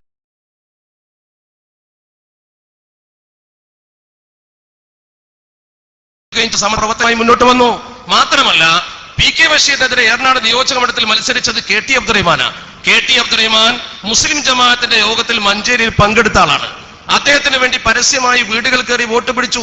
അദ്ദേഹത്തിന് വേണ്ടി വോട്ടുകൾ വസിയത്ത് ചെയ്യിച്ചു പലരും. 893 വോട്ടിനാ. അതേസമയത്ത് ഈ പി കെ ബഷീർ 2011 ജയിച്ചത് 11,246 വോട്ടിനാ. 1504 വോട്ടിന്റെ ഭൂരിപക്ഷം ഏറനാട് മണ്ഡലത്തിൽ കൊടുത്തിട്ടുണ്ടെങ്കിൽ അതൊക്കെ സൂചനകളായി മനസ്സിലാക്കാൻ ബുദ്ധിയുള്ളവർക്ക് കഴിയും. ബഷീർ യോഗത്തിന് വന്നപ്പോൾ അവനെ പരാജയപ്പെടുത്തുമെന്ന് പറഞ്ഞിരുന്നു. ബഷീറിന് 1500 വോട്ട് വിജയിച്ചു. നിങ്ങളെടുത്ത് വന്നവരുണ്ടോ? മുഖ്യമന്ത്രി ഉമ്മൻചാണ്ടി വെറുതെ മർക്കസ് പോയി, കഴിഞ്ഞു കഥ. വെറുതെ പോയി. അയാൾ പറഞ്ഞു വരണം. കുഞ്ഞാലിക്കുട്ടി സാഹിബ് പറഞ്ഞു മർക്കസിലേക്ക് ക്ഷണിച്ചിട്ട് ഞങ്ങൾ തടഞ്ഞില്ല. ഇനി കോൺഗ്രസിന് അതുകൊണ്ടൊരു ബുദ്ധിമുട്ട് വേണ്ട, ഒരു മുന്നണി നേതാവ് എന്നുള്ള നിലയ്ക്ക് തടഞ്ഞാൽ നിൽക്കും. കുഞ്ഞാലിക്കുട്ടി സാഹിബ് അങ്ങനെ തന്നെ പറഞ്ഞു, തടഞ്ഞാൽ നിൽക്കും. പക്ഷേ ഞങ്ങൾ അതിൽ ഇടപെട്ടില്ല. ഉമ്മൻചാണ്ടി പോയി. പോയതോടുകൂടി അദ്ദേഹത്തിന്റെ ഈ വികസനങ്ങളൊക്കെ മുങ്ങിപ്പോയി. ഈ വ്യക്തി ആരെ തൊട്ടുവോ ആരെ സ്പർശിച്ചുവോ അത് മുഴുവൻ കുളത്തിലായ കഥകളാണ് പൂർവ്വകാലത്തെ നമുക്കൊപ്പമുള്ളത്. സമത്വക്കൊപ്പം നിന്നു KM ഷാജി. അറിയപ്പെടുന്നൊരു മീഡിയ പ്രവർത്തന അയാൾക്കെതിരെ മത്സരിച്ചത്. 2011 493 വോട്ടിന്റെ ഭൂരിപക്ഷം 2016 22,287. 493 നിന്ന് 2287 ഷാജി കുതിച്ചുയർന്നു. എന്താ കാരണം? വർഗീയ ഫാസിസ്റ്റ് ശക്തികളെ എതിർക്കും പോലെ തന്നെ നമ്മുടെ സമൂഹത്തിൽ തീവ്രവാദം വളർത്തുന്ന ആളുകളെയും എതിർത്ത് സമത്വ പറഞ്ഞ അതേ ലൈനിൽ തന്നെ നിന്നുകൊണ്ട് അതിശക്തമായി അദ്ദേഹത്തിന്റെ പ്രവർത്തനം മുന്നോട്ട് കൊണ്ടുപോകാൻ കഴിഞ്ഞു. ഇതൊക്കെ നമ്മൾ ശരിക്കും മനസ്സിലാക്കണം. അദ്ദേഹത്തെ ശക്തമായി എതിർത്തല്ലോ മറുഭാഗം. ഇവിടെ നേരത്തെ ആധികാരികമായി തന്നെ മുസ്ലിം ലീഗിന്റെ ഉത്തരവാദപ്പെട്ട നേതാക്കൾ പറഞ്ഞു, ഇത്തവണ ഒരു മണ്ഡലത്തിലും ഇവരുടെ സഹായം ഉണ്ടായിട്ടില്ല. മാത്രമല്ല, മണ്ണാർക്കാട് മണ്ഡലത്തിൽ എന്റെ പ്രിയപ്പെട്ട സുഹൃത്ത് മണ്ഡലം ജനറൽ സെക്രട്ടറി മുസ്ലിം ലീഗിന്റെ സെക്രട്ടറി ബഷീർ സാഹിബ് സൂചിപ്പിച്ചു, ഇതിന്റെ ക്രെഡിറ്റ് മുഴുവൻ സമത്വയുടെ ഈ പ്രവർത്തകർക്ക് തന്നെയാണ് എന്ന് ബഷീർ പറയുമ്പോ അത് ആധികാരികമായി പഠിച്ചത് കൊണ്ടല്ലേ പറയുന്നത്. ഇവിടെ നമ്മൾ ശരിക്കും വിലയിരുത്തേണ്ട ഏറ്റവും പ്രധാനപ്പെട്ട ഒരു കാര്യമുണ്ട്. ഈ കാന്തപുരം ഇഫക്റ്റ് എന്ന് പറയുന്ന സാധനം അത് കേവലം സീറോ മാത്രമാണ്. അത് കേവലം സീറോ മാത്രമാണ്. അദ്ദേഹം സമത്വ കേരള ജമിയത്തുൽമയിൽ വന്നതിന്റെ ശേഷം ഉണ്ടാക്കിയ പുലിവാലുകൾ ശരിക്കും നമ്മൾ മനസ്സിലാക്കണം. ഞാൻ ഈ വിഷയത്തിലേക്ക് തന്നെ തിരിച്ചു വരുന്നു. പക്ഷെ നമ്മൾ ഇതിൽ മനസ്സിലാക്കേണ്ട ചില പ്രധാനപ്പെട്ട കാര്യങ്ങളുണ്ട്. അയാളെ ഇപ്പോഴും മനസ്സിലാക്കാത്തവർ, അയാളുടെ കയ്യിൽ വോട്ട് ബാങ്ക് ഉണ്ടെന്ന് തെറ്റിദ്ധരിക്കുന്നവർ, നമ്മുടെ പ്രവർത്തകർ സജീവമായി എവിടെയെങ്കിലും മുന്നോട്ട് വന്നാൽ അവരെ സംബന്ധിച്ചിടത്തോളം അത് മറ്റുള്ളവർക്ക് പ്രകോപനമാകുമെന്ന് ഭയപ്പെട്ടവർ. കാനൂരിലൊക്കെ അത് സംഭവിച്ചിട്ടുണ്ട് എന്നാണ് അവിടുത്തെ പ്രവർത്തകർ പറയുന്നത്. അങ്ങനെ വരുമ്പോൾ അവിടെ ശക്തമായ പ്രവർത്തനം നടത്താൻ കഴിയാതെ കേവലം എന്റെ സുഹൃത്ത് നാസർ വൈസ് സൂചിപ്പിച്ചതുപോലെ വോട്ട് മാത്രം പോയി ചെയ്യുന്നവരാകും. ഒരു സംഘടിത ആസൂത്രിത പ്രവർത്തനം ഉണ്ടാകില്ല. മണ്ണാർക്കാട്ട് നിങ്ങൾ കണ്ടതെന്താ? ഈ ഇസ്ലാമിക് സെന്റർ കേന്ദ്രീകരിച്ചുകൊണ്ട് ബഹുമാനപ്പെട്ട മുസ്തഫ അഷ്റഫി കക്കുപ്പടിയുടെ കൂടെ അദ്ദേഹം ഇതിലൂടെ ക്ലിപ്പിംഗ് സഹിതം ചില കാര്യങ്ങൾ പറയാൻ പോകുന്നുണ്ട്. ഇൻഷാ അല്ലാഹ് അദ്ദേഹത്തിന്റെ കൂടെ കബീർ അൻവരി തുടങ്ങി ഇവിടെയുള്ള കുറച്ച് സംഘടനാ പ്രവർത്തകർ അതിശക്തമായി കൃത്യമായ ആസൂത്രണത്തിലൂടെ മുന്നോട്ട് പോയപ്പോ ആ പടക്കുതിരകളെ പിടിച്ചു കെട്ടാൻ ഒരു ശക്തിക്കും സാധ്യമല്ല എന്ന് ഉറക്കെ പ്രഖ്യാപിക്കുന്ന ഒരു വിജയം കേരളത്തിന്റെ ചരിത്രത്തിലുണ്ടായി. കാരണം മണ്ണാർക്കാട് മണ്ഡലത്തിലേക്ക് സകലരും ഉറ്റുനോക്കിയിരുന്നു. എല്ലാ ആളുകളും മണ്ണാർക്കാട്ടേക്ക് ഉറ്റുനോക്കുകയായിരുന്നു. എല്ലാവരുടെ ശ്രദ്ധ മണ്ണാർക്കാട്ടായിരുന്നു. ഞാൻ ഇതിന്റെ ഇടയ്ക്ക് നേരത്തെ വാപ്പുസാദ് സൂചിപ്പിച്ചതുപോലെ വിദേശത്തൊരു പരിപാടിക്ക് പോയി എല്ലാവരും കാണുമ്പോൾ പറയുന്നത് 140 നിയോജക മണ്ഡലം എന്തായാലും ശരി ഒരു മണ്ഡലത്തിൽ ജയിക്കണം. ആളുകൾ അങ്ങനെ ഒരു മനസ്സ് തീരുമാനിച്ചു. നേരത്തെ ശംസുദ്ദീൻ സാഹിബ് പറഞ്ഞത് വളരെ ശരിയാ. ആ മുസ്ലിങ്ങളുടെ മനസ്സിൽ വരെ അങ്ങനെ ട്രെൻഡ് വന്നു. നേരത്തെ സാദിഖ് ഉസ്താദ് അടിവരയിട്ട് പറഞ്ഞൊരു കാര്യം എനിക്ക് വലിയ സന്തോഷമുളവാക്കി. കാരണം എന്താ, അട്ടപ്പാടിയിൽ ക്രിസ്ത്യൻ വിദ്യാഭ്യാസ സ്ഥാപനത്തിലേക്ക് ഇവർ ചെന്നപ്പോ നിങ്ങൾ ഈ ഇദ്ദേഹത്തിന്റെ വിഭാഗക്കാരാണെങ്കിൽ കയറണ്ട, സമത്വക്കാരാണെങ്കിൽ കയറിയാൽ മതി എന്നാ പറഞ്ഞത്. ഒരു ക്രിസ്ത്യൻ സംഘടന വരെ അവരുടെ സ്ഥാപനത്തിലേക്ക് കയറ്റാൻ പറ്റാത്ത വിധം ഉപ്പുവെച്ച കലം പോലെ നിങ്ങൾ അകറ്റപ്പെട്ടിരിക്കുന്നു എന്ന് പറയുമ്പോൾ അതിന്റെ ഗൗരവം എത്രയുണ്ട്? ഇനി നിങ്ങൾക്ക് എന്താ നല്ലത്? ഇനി നിങ്ങൾക്ക് ഏറ്റവും നല്ലത് ആദ്യം മുസ്ലിം ജമാഅത്തെ പിരിച്ചുവിടുക, പിന്നെ സമത്വ കേരള ജമിയത്തുൽ ഉലമ എന്ന പേരിൽ അരവിന്ദാക്ഷ മേനോണ്ടാക്കിയ സംഘടനയും പിരിച്ചുവിടുക. എന്നിട്ട് ഈ ഇരിക്കുന്ന നേതാക്കളെ കാൽക്കൽ വന്ന് അഭയം പ്രാപിക്കലാണ് നിങ്ങൾക്ക് മുഖം ഇനിയും കെടാതിരിക്കാൻ നല്ലത്. ഏറ്റവും നല്ല കാര്യം അതാ. ഇവരെ വന്നിട്ട് കണ്ടിട്ട് സമാധാനിപ്പിച്ചിട്ട് നല്ല രീതിയിൽ സംഘടനയിൽ യോജിച്ച് ഇനി ഭിന്നിപ്പുണ്ടാക്കാതിരിക്കാൻ പ്രവർത്തിക്കുക. സമത്തിന്റെ പ്രസിഡന്റ് സ്ഥാനം കണ്ടുവരുമെന്നും വേണ്ട, ചിലപ്പോൾ കിട്ടിയില്ലാന്ന് വരും. അപ്പൊ അതുകൊണ്ട് കൃത്യമായ ഒരു ആസൂത്രണത്തിലൂടെ മുന്നോട്ട് പോകാനാണ് നിങ്ങളെ ക്ഷണിക്കുന്നത്. ഇദ്ദേഹം സമത്വ കേരള ജമിയത്തുൽ ഉലമയിൽ വരുന്നത് ഈ പാലക്കാട് ജില്ലയിൽ നിന്നാണ്. ഈ പാലക്കാട് ജില്ലയ്ക്ക് ഒരുപാട് ചരിത്രമുണ്ട്. സമത്വയുമായി ബന്ധപ്പെട്ട ചമ്മൻകുഴിയും അതുപോലെ തന്നെ സമത്വയുടെ ആദ്യകാല സമ്മേളനങ്ങൾ നടന്ന ഒരുപാട് സ്ഥലങ്ങൾ, മോളൂരൊക്കെ ഈ പാലക്കാട് ജില്ലയിലെ പ്രധാനപ്പെട്ട ഭാഗങ്ങളാണ്. 1974 ഏപ്രിൽ 21 പാലക്കാട് ജന്നത്തുൽ ഉലൂമിൽ ചേർന്ന മുഷാവറ യോഗമാണ് ഇദ്ദേഹത്തെ സമത്വ മുഷാവറ അംഗമായി എടുക്കുന്നത്.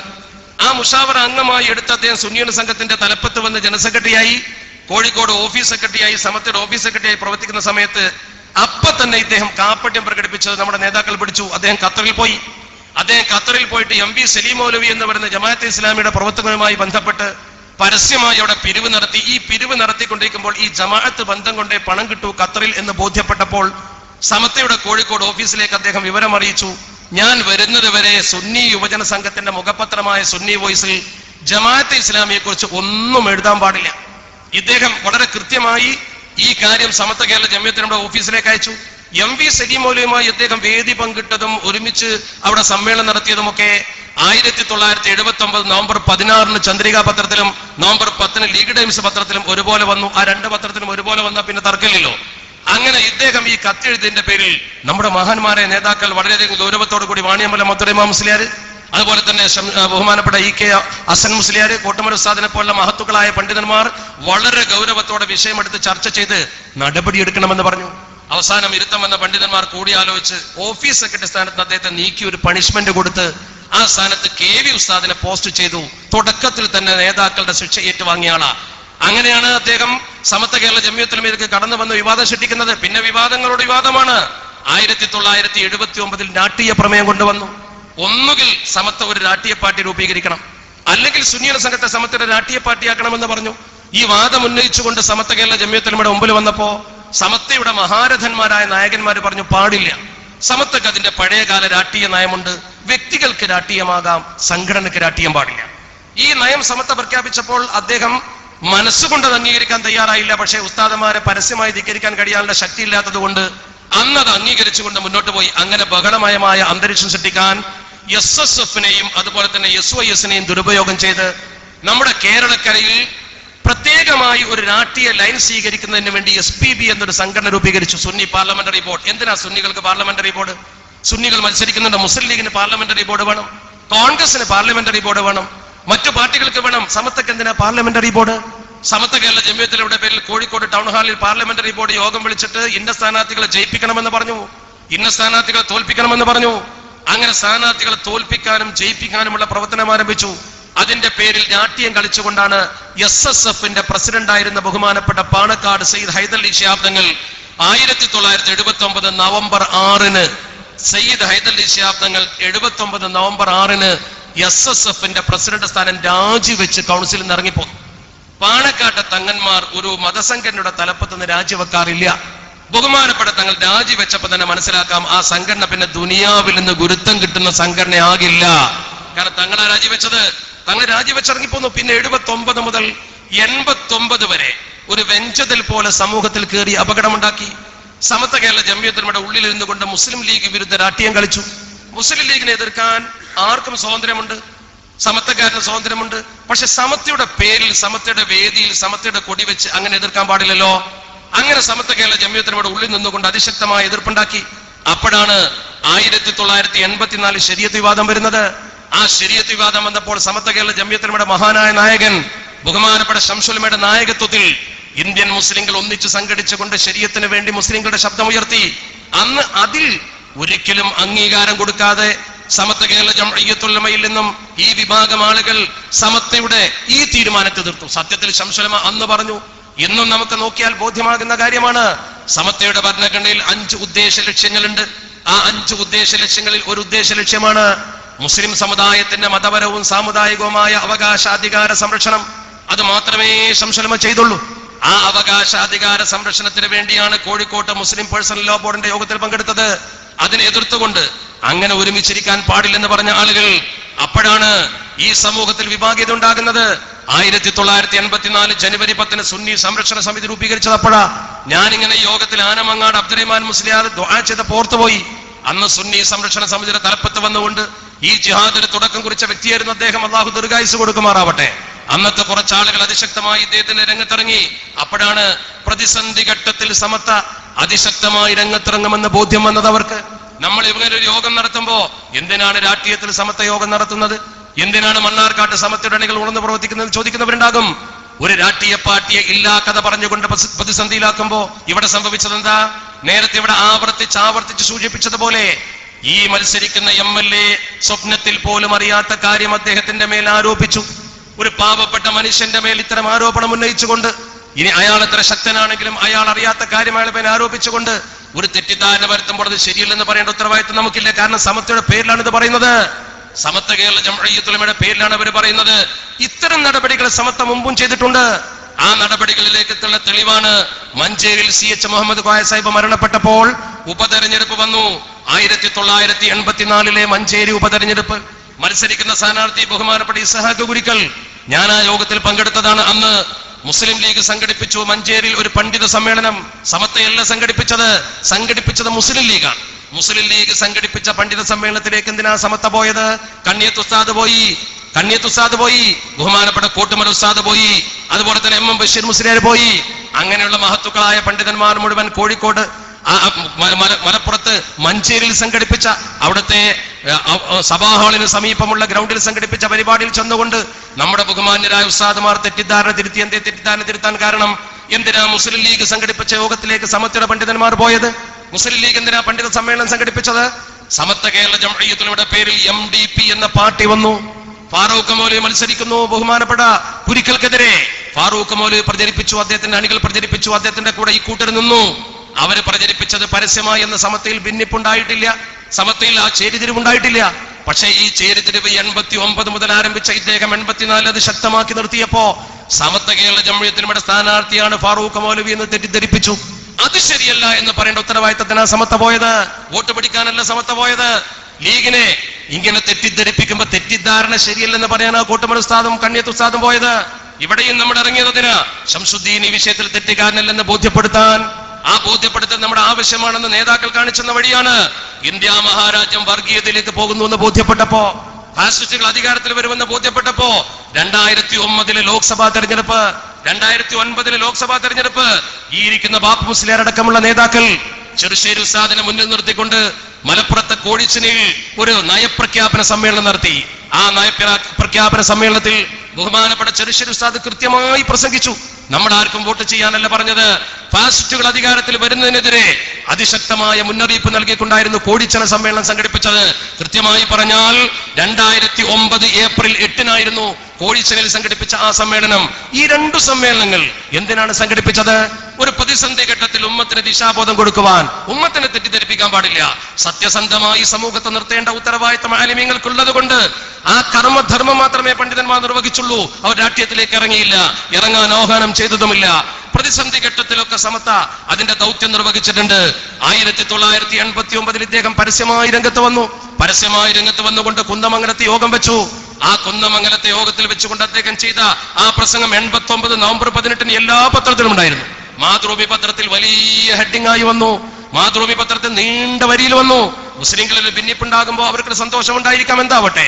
വളരെ ഗൗരവത്തോടു കൂടി ആ പത്രത്തിൽ വാർത്ത വന്നപ്പോൾ അദ്ദേഹത്തിന്റെ ഫോട്ടോയും കുന്നമംഗലത്തെ മേഖലാ സുന്നി സമ്മേളനവും അതിൽ അദ്ദേഹം പ്രഖ്യാപിച്ചു, മുസ്ലിം ലീഗ് അള്ളാഹുവിന്റെ ദീനിനെതിരാണ്, അതുകൊണ്ട് മുസ്ലിം ലീഗിന് വോട്ട് ചെയ്താൽ അള്ളാഹുവിനോട് സമാധാനം പറയേണ്ടി വരും. അങ്ങനെ പ്രസംഗിച്ചത് കാരണം മരിച്ച ഖബർക്കിലും ആദ്യം ചോദിക്കുക ഇയാർക്കാ വോട്ട് ചെയ്തതെന്നല്ലേ, അങ്ങനെ ചോദിക്കാം. അതാണ് അദ്ദേഹം പഠിപ്പിച്ചത്.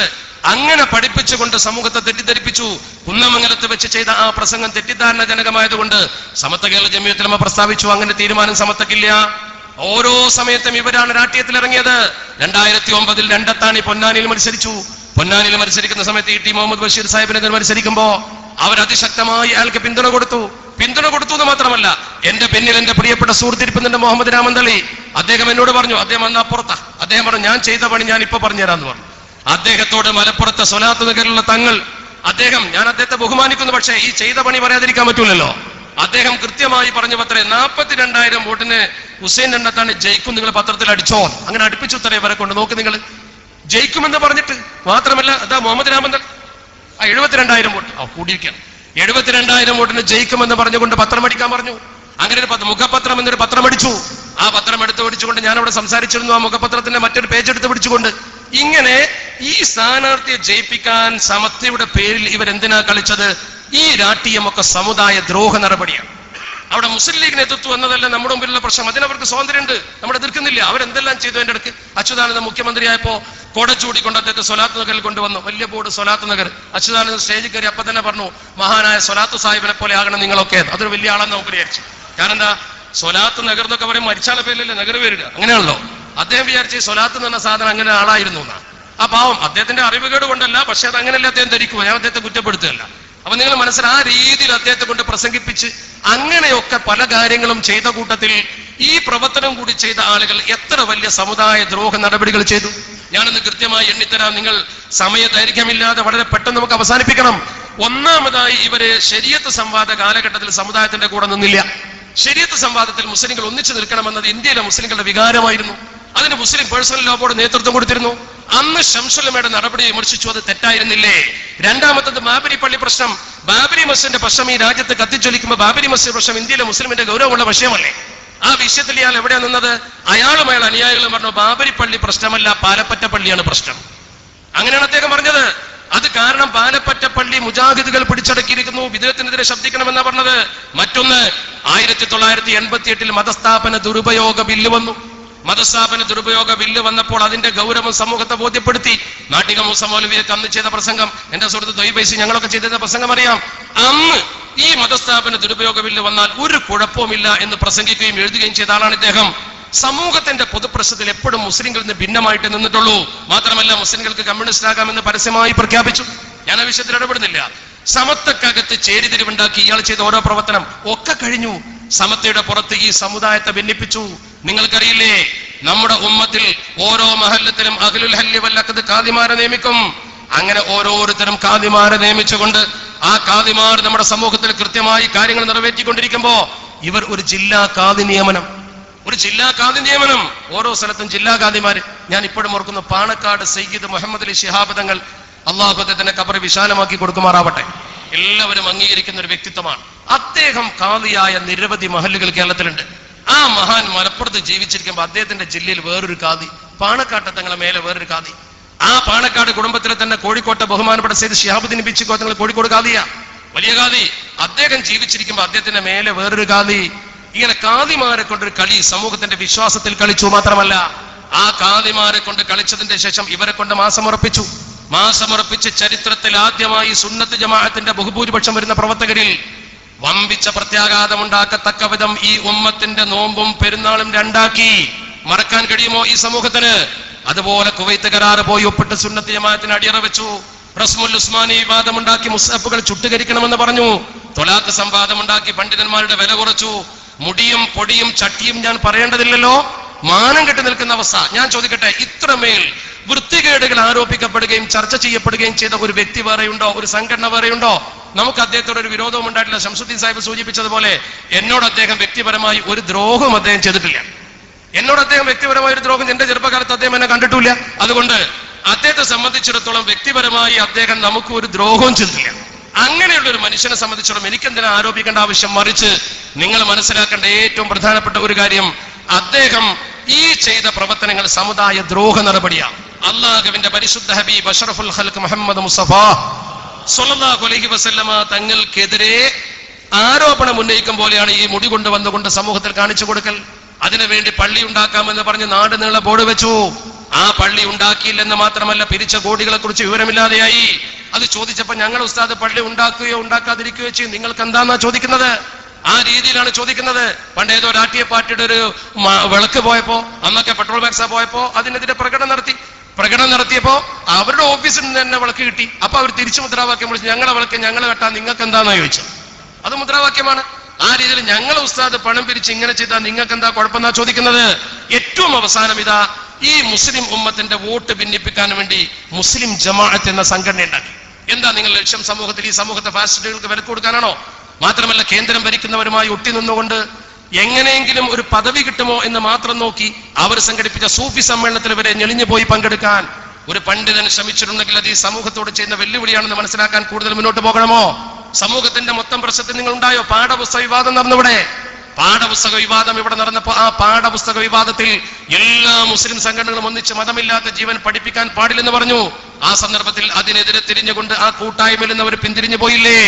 അതല്ലേ അവർ ചെയ്തത്? ചുരുക്കത്തിൽ മുസ്ലിം ലീഗ് എന്ന രാഷ്ട്രീയ പാർട്ടിയെ വേരോടെ പിഴുതെറിയാൻ വേണ്ടി തങ്ങളുടെ അണികൾക്ക് ക്ലാസും ക്യാമ്പും വെച്ച് പഠിപ്പിച്ചു കൊടുത്ത പുസ്തകം എഴുതി, പത്രത്തിൽ എഴുതി അവരെ ഈ മുസ്ലിം ലീഗ് വിരുദ്ധ വികാരത്തിൽ വളർത്തിക്കൊണ്ടുവരുന്നത് എന്റെ പ്രിയപ്പെട്ട മുസ്ലിം ലീഗിന്റെ പ്രിയപ്പെട്ട പ്രവർത്തകർ മനസ്സിലാക്കണം. മുസ്ലിം ലീഗിന്റെ ഉത്തരവാദപ്പെട്ട നേതാക്കൾ മനസ്സിലാക്കണം. ഇവർ ചെയ്ത പ്രവർത്തനം കൃത്യമായി അവരുടെ അണികളെ മുസ്ലിം ലീഗിനെതിരാക്കല. നിങ്ങൾ കാണുന്ന നല്ല തലപ്പാവ് വെച്ച മുസ്ലിയാക്കന്മാരാ, നല്ല ദീനി ബോധമുള്ള മുസ്ലിയാക്കന്മാരാ. പക്ഷെ ഇവർക്ക് കൊടുക്കുന്ന ക്ലാസ് എന്താ? ഞാൻ ഒറ്റ കാര്യം പറയാം. പാർന്നൂർ മൊയ്തീൻ കുട്ടി മുസ്ലിയാർ എന്ന് പറയുന്ന ഒരു വ്യക്തി, അദ്ദേഹം മരണപ്പെട്ടു പോയി, അള്ളാഹു മഗ്ഫിറത്ത് കൊടുക്കുമാറാവട്ടെ. അദ്ദേഹം എഴുതിയൊരു പുസ്തകമുണ്ട്. ആ പുസ്തകത്തിൽ അദ്ദേഹം എഴുതിയൊരു കാര്യം ഞാൻ നിങ്ങൾക്ക് കേൾപ്പിക്കാം. അദ്ദേഹം കൃത്യമായി ആ പുസ്തകത്തിൽ പറയുന്ന ഒരുപാട് കാര്യങ്ങളുണ്ട്. അതിൽ അദ്ദേഹം പറയുന്നത് മുസ്ലിം ലീഗ് എന്ന രാഷ്ട്രീയ പാർട്ടിയെ കുറിച്ച് അദ്ദേഹത്തിന്റെ കാഴ്ചപ്പാട് പറയുന്നത്, ലീഗ് എന്നൊരു രാഷ്ട്രീയ പാർട്ടി ഉണ്ടായാൽ ആ പുസ്തകത്തിന്റെ പേര് മുസ്ലിം ലീഗിന് തുറന്ന കത്ത് എന്നാണ്. ഞാൻ ആ പുസ്തകം കൊണ്ടുവന്നിട്ടില്ല. നേരത്തെ ചില സ്ഥലത്തൊക്കെ അത് പ്രദർശിപ്പിക്കാറുണ്ട്. കാരണം എന്താ, അന്ന് മുസ്ലിം ലീഗിന്റെ ചില പ്രവർത്തകർ അത് പറഞ്ഞാൽ മനസ്സിലാക്കില്ല. ഇപ്പൊ ശരിക്കും മനസ്സിലാക്കുന്ന സമയത്ത് അപ്പൊ ഇതിന് പുസ്തകം വേണ്ട പറഞ്ഞാൽ മതി. ഇപ്പൊ മനസ്സിലായല്ലോ, അയാൾ ശരിക്കും മനസ്സിലായല്ലോ. നേരത്തെ എത്ര ഞങ്ങൾ പറഞ്ഞാലും മനസ്സിലാക്കാത്ത ഏതാനും ചില ആളുകളുണ്ട്. അദ്ദേഹം ആ പുസ്തകത്തിന് പേരിട്ടത് മുസ്ലിം ലീഗ് നേതൃത്വത്തിന് ഒരു തുറന്ന കത്ത് എന്നാണ്. ആ പുസ്തകത്തിന്റെ പുറഞ്ചട്ട നല്ല പച്ചയാണ്. അവരുടെ പ്രിയപ്പെട്ട ഒരാൾ, ഇപ്പൊ ഇങ്ങോട്ട് പോകുന്ന ഒരാൾ എന്നോട് പറഞ്ഞു അതിന് പച്ച ഇടാൻ കാരണം ഇത് ലീഗിന് തുറന്ന കത്ത് ലീഗിനെ നന്നാക്കാൻ വേണ്ടി എഴുതിയതെന്ന് കരുതി ലീഗുകാർ തന്നെ വാങ്ങുമല്ലോ. അവ നല്ല പച്ച കളർ വെച്ചു. എന്നിട്ട് അതിൽ എഴുതിയത് വളരെ പ്രധാനമായി ഞാൻ പറയുന്നു, അതിന്റെ പേജ് 103 ഒന്ന് വായിക്കണം എന്റെ പ്രിയപ്പെട്ട സുഹൃത്തുക്കൾ. മുസ്ലിം ലീഗിന്റെ പ്രവർത്തകരോ എം എൽ എമാരോ വായിച്ചിരിക്കുന്ന എനിക്ക് അഭിപ്രായമില്ല. അതിന്റെ പേജ് 103 വളർന്നു വരുന്ന ഒരു തലമുറ അവർ പഠിപ്പിച്ച എന്താ, ഞാൻ വായിക്കുന്നത് അക്ഷരം പ്രതി ആ പുസ്തകത്തിലുണ്ട്. നിങ്ങൾക്ക് വേണമെങ്കിൽ ആ പുസ്തകം കൊണ്ടുവന്ന് ഞാൻ കാണിച്ചു തരാം. ആ പുസ്തകം വിപണിയിൽ ഇപ്പോഴും കിട്ടും. സഖാഫിമാരൊക്കെ കൊണ്ടു നടക്കുന്ന പുസ്തകമാണ്. രഹസ്യമായി അവർ ചെയ്യുന്ന ഈ പ്രവർത്തനം എന്തുകൊണ്ട് നിങ്ങൾ മനസ്സിലാക്കുന്നില്ല? ഒരു സമൂഹത്തെ ഇങ്ങനെ സമുദായ ദ്രോഹികളാക്കി മാറ്റാൻ പാടുണ്ടോ? ലീഗിനെതിരെ പറയാൻ കുഴപ്പമില്ല, നമുക്കതിന് എതിർപ്പില്ല.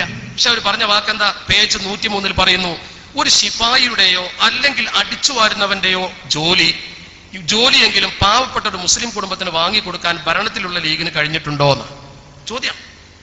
ഇത് ഔദാര്യമല്ലല്ലോ, അവകാശമല്ലേ? എന്നിരിക്കെ എന്തിനാണ് മുസ്ലിം ലീഗ് എന്ന പേരിൽ ഒരു സംഘടന? ചോദ്യം. മുസ്ലിം ലീഗ് എന്ന പേരിൽ ഒരു സംഘടനയുടെ പ്രസക്തി അടിസ്ഥാനപരമായിട്ടാണ് ചോദ്യം ചെയ്യുന്നത്. മുസ്ലിം ലീഗിന്റെ സംഘടനയെ അടിസ്ഥാനപരമായി ചോദ്യം ചെയ്യുന്ന ആളെ മുസ്ലിം ലീഗ് എങ്ങനെയാണ് കാണുന്നത്? ആ രീതിയിൽ കണ്ടവർക്ക് അതിന്റെ ഗുണം കിട്ടിയോ? പഠിക്കും നിങ്ങൾ. അതുപോലെ തന്നെ അതിൽ പറയുന്ന പ്രധാനപ്പെട്ട ഒരു കാര്യം, മാറാട് സംഭവം നമ്മളൊക്കെ വേദനിപ്പിച്ചൊരു വിഷയം. ഇവരെപ്പോഴും മുസ്ലിങ്ങളുടെ പൊതുപ്രശ്നത്തിൽ മുസ്ലിങ്ങളെ കൂടെ ഉണ്ടാവാറില്ലല്ലോ, വേറെ ആളെ തൃപ്തിപ്പെടുത്താറാണല്ലോ. ഈ മാറാട് സംഭവം നമ്മളൊക്കെ വേദനിപ്പിച്ചു, സംഭവിക്കാൻ പാടില്ലായിരുന്നു. ഈ മാറാട് സംഭവത്തെ കുറിച്ച് ആ പുസ്തകത്തിന്റെ പേജ് 74 പറയുന്നു, മാറാട് പ്രശ്നത്തിൽ മുസ്ലിം ലീഗിന്റെ പങ്ക് പ്രധാനമാണ്.